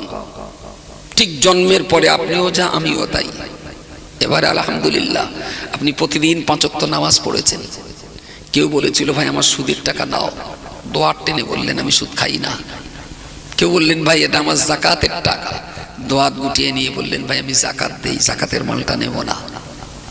কেউ বলল ভাই 2 বিঘা জমি ভাগড়া করে দিচ্ছি তোমার নামে নিয়ে নাও, বললো না না ইসলাম হারাম করেছে, এটা আমি নিতে পারি না। আপনি এই যে জন্মানোর পরে সততা, নিষ্ঠা, আদর্শ, খোদাভীতি, একাগ্রতা চিত্তে ইসলামটাকে মেনে চলছেন, মানে এবারে আল্লাহর কাছে আপনার মর্যাদা আস্তে আস্তে আস্তে আস্তে কেউ মর্যাদা নিয়ে জন্ম নেয়নি, যারা মর্যাদাশীল হয়েছে জন্মের পরে নিজের যোগ্যতা, দক্ষতা, কর্মকাণ্ড, সততা, শিক্ষা দিয়ে তারা তাদের জায়গা পৃথিবীতে উচ্চ শিখরে তৈরি করে নিয়েছেন। জন্মগতভাবে আপনিও যা, আমিও তাই, তবে আমার চেয়ে আপনি বেশি দামি, কারণ আপনি আল্লাহকে বেশি ভয় করেছেন, তাই আপনার দাম বেশি। এখানে জন্মের যোগ্যতায় কারোর দাম বেশি আর কারোর দাম কম না। কর্মের, শিক্ষার, দক্ষতার, যোগ্যতার মানদণ্ডের ভিত্তিতেই আপনি আল্লাহকে যত বেশি ভয় করবেন, আল্লাহর কাছে আপনি তত বেশি ভালো বলেই বিবেচিত হবেন। কিন্তু জন্মগতভাবে আপনিও যা, আমিও তাই, আপনার যে ধাতু দিয়ে আপনি তৈরি, সেই সেম ধাতু দিয়ে আমিও তৈরি। একটা রূপো আর একটা লোহা নয়, একটা সোনা আর একটা লোহা নয়। যদি ধাতু দুটোর আলাদা হতো তাহলে দামের ফেরামাটা হতো। যেহেতু একই ধাতু দিয়ে তৈরি, সুতরাং দামের কোনো ফেরামাটা থাকবে না। আমি এত সময় ধরে হাসিপুর আসি না এখনো, এখনো রজবালে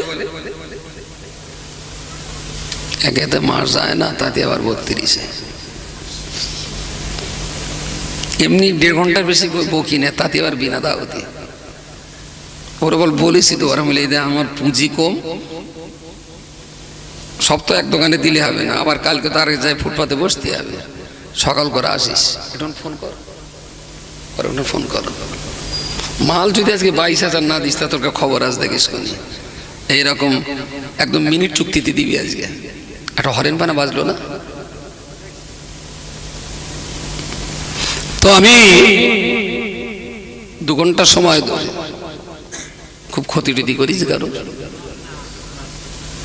যতটুকু কথা বলেছি আল্লাহর রাস্তায় একটু মাথায় রাখুন, আর একটু পড়াশোনায় মন দেন। আপনি কখনো ভাববেন না যে আপনার পড়ার জীবন পার হয়ে গেছে, কখনো ভাববেন না। আপনার নবী আপনাকে বলেছেন উতলুবুল ইলমা মিনাল মাহাদি ইলাল লাহাদ। রাসূল বলেছেন মায়ের কোল থেকে কবর পর্যন্ত পড়াশোনা করো। সুবহানাল্লাহ বলেন। গত 24 ঘন্টার ভিতরে বই পড়েছেন কেটে কেটে, একটু হাত তুলবেন। কারণ বই পড়া লোকগুলো খুব বদমাস লোক কাটা হাত তুলুক, ভালো লোকগুলো চুপ করে থাক। গত 24 ঘন্টার ভিতরে বই পড়েছেন কেটে কেটে, একটু ইশারা করেন, এরাম করতে হবে না, শুধু একটু এরাম করেন, আমি ধরে নেব। বই পড়েছেন, শুধু একটু বই পড়েছেন। সময় সময় খৈনি ডলা, তাহলে আপনি কার উম্মত?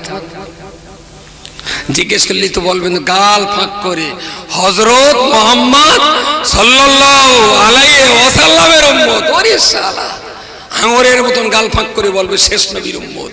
কিন্তু 24 ঘন্টার ভিতরে বই হাতে করেননি, আপনি ভালো উম্মত না, কখনোই নয়। সালাম কিয়াম পড়া কি?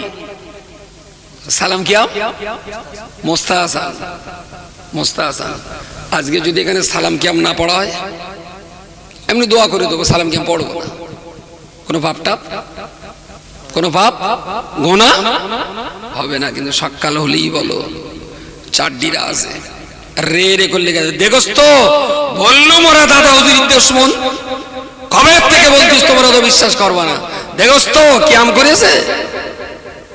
সকালে হলেই এরকম চারডি লাগবে না, মোড়ে মোড়ে লেগে যাবে। সালাম চার দোকানে, হ্যাঁ চয় চারডি, চয় চার দোকান, তুমুল চালাবে এরা। কবে আমরা বলতেছি তোমরা বিশ্বাস হয় না, দেখে লাভ এবার ভিটিয়ে তোলবার, ভেরি গুড, নো টেনশন।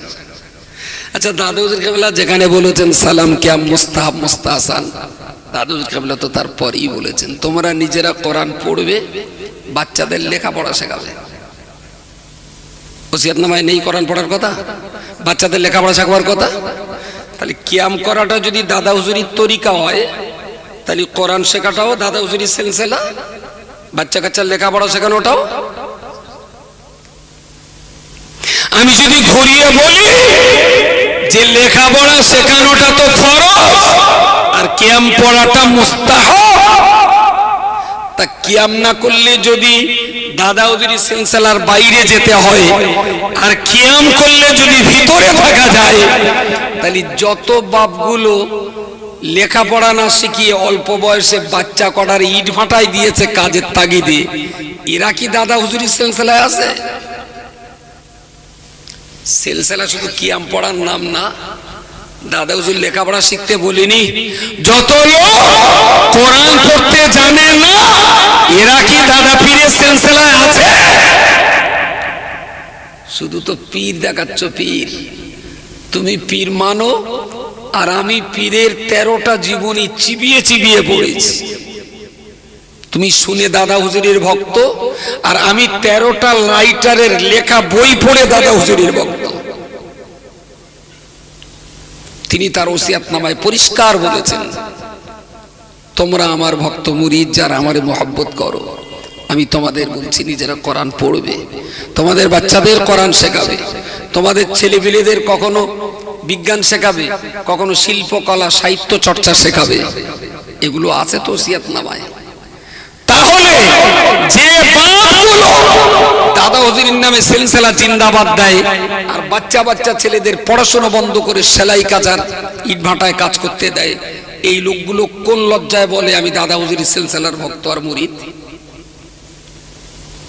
যদি দাদা পীরের ভক্ত হতে চান, আমি আবার বলছি, পড়াশোনা করুন, বাচ্চাদের পড়াশোনা করান, নিজে পড়ুন, বাচ্চাদের পড়াশোনা করান।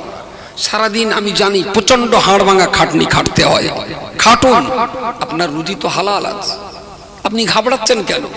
আপনি তো ইবাদত করছেন সারাদিন, সন্তানদের জন্য, বিবি বাচ্চাদের জন্য দুমুঠো হালাল রুজির জন্য যেটা খাটছেন, মেহনত করছেন, ওটা তো ফরজ ডিউটি পালন করছেন। হালাল রুজি অন্বেষণ করা ফরজ। তার মানে সারাদিনের যে কষ্ট করে পয়সা রোজগার করছেন, এর দরুন ফরজ ইবাদতের সওয়াব আল্লাহ আপনার আমলনামায় লিখে দেবেন। বলুন সুবহানাল্লাহ। দিনের শেষে যে টাইমটা হাতে আছে, চায়ের দোকান, মোড়ের মাথা, এটা সেটা বাদ দিয়ে একটু মসজিদে বসেন আধ ঘন্টা, মাগরিব থেকে এসা, খুব কি কষ্ট হবে? মসজিদে গেলে কি করোনা হওয়ার ভয় আছে? কোনো জেনে টেনে ধরার ভয়? তাহলে মসজিদ বাদ দিয়ে চার দোকানে বসেন কেন? চার দোকানটা ছাড়ুন। খুব যদি একটু নেশা হয়, এক কাপ চা ধুমধাম খেয়ে মসজিদে যেয়ে বসেন। কিছু কিছু লোক আছে এক কাপ চা খেয়ে 3 ঘন্টা বসে থাকে। বিকেলে এসছি, দেখি চার দোকানে, সকালে যাওয়ার সময় দেখি চার দোকানে। মনে হচ্ছে যেন থানার থেকেও সিভিকে দায়িত্ব দিয়েছে চার দোকান চৌকি দেওয়ার। কিছু কিছু বুড়ো আছে, ওর চার দোকানে বুড়ি সমেত রাখলে ভালো হয়। চার দোকান জোরকা কি জ্ঞান করেছে আমার মাথায় ঢোকে না। আর আমি যদি কোনোদিন বোম মারি, তা প্রথম চার দোকানগুলোই আগে মারবো। মুসলিম সমাজ ধ্বংস হওয়ার জন্য বিরাট একটা অসভ্য জায়গা হলো চায়ের দোকানের আড্ডা। যদি কারো চার দোকান থাকে, সে হয়তো রেগে যাবে। আমি ভাই রাগিস নি, তোর দোকান থেকে বেঞ্চি চেয়ার তুলে দে, যে যা আসে দাঁড়িয়ে চা খাওয়া, চা খাও, কেটে ওঠো। এখানে আমি আড্ডা মারতে দেবো না। চা খাও, বেরিয়ে যাও। যদি বলে দাঁড়িয়ে খালি গোনা হবে, ঠিক আছে ভাই এখানে বসো, 3 মিনিট চা খাও, কটরা খালি, চেয়ারও খালি করো, আমি বসতে দেবো না এখানে। আর যদি বসতে হয়, তাহলে পেছনে কোরআন শরীফ আছে, ওখানে বসো। কোনো চার দোকানে লোক থাকবে না, খালি হয়ে যাবে। পেছনে একটা তক্ত বসে 3টে কোরআন শরীফ বসে রেখে দিতে হবে। চা খাওয়াই গে চাষা, তাহলে তাহলে 63 টাকা বসে আল্লাহর কোরআন ডাইনে বসে। তাহলে খোকা তোমার চাষির কোমরে ব্যথা ব্যথা বলতে হলো, বুঝতে পারেননি? ও ব্যবহার বসবো ওখানে, আগে ওখানে আল্লাহর রাস্তায় মসজিদে একটু সময় দেন, বাচ্চাদের একটু লেখাপড়া শেখান। দাদা হুজুরের সিলসিলাও ঠিক থাকবে, ইসলামের উপরেও ঠিক থাকবে।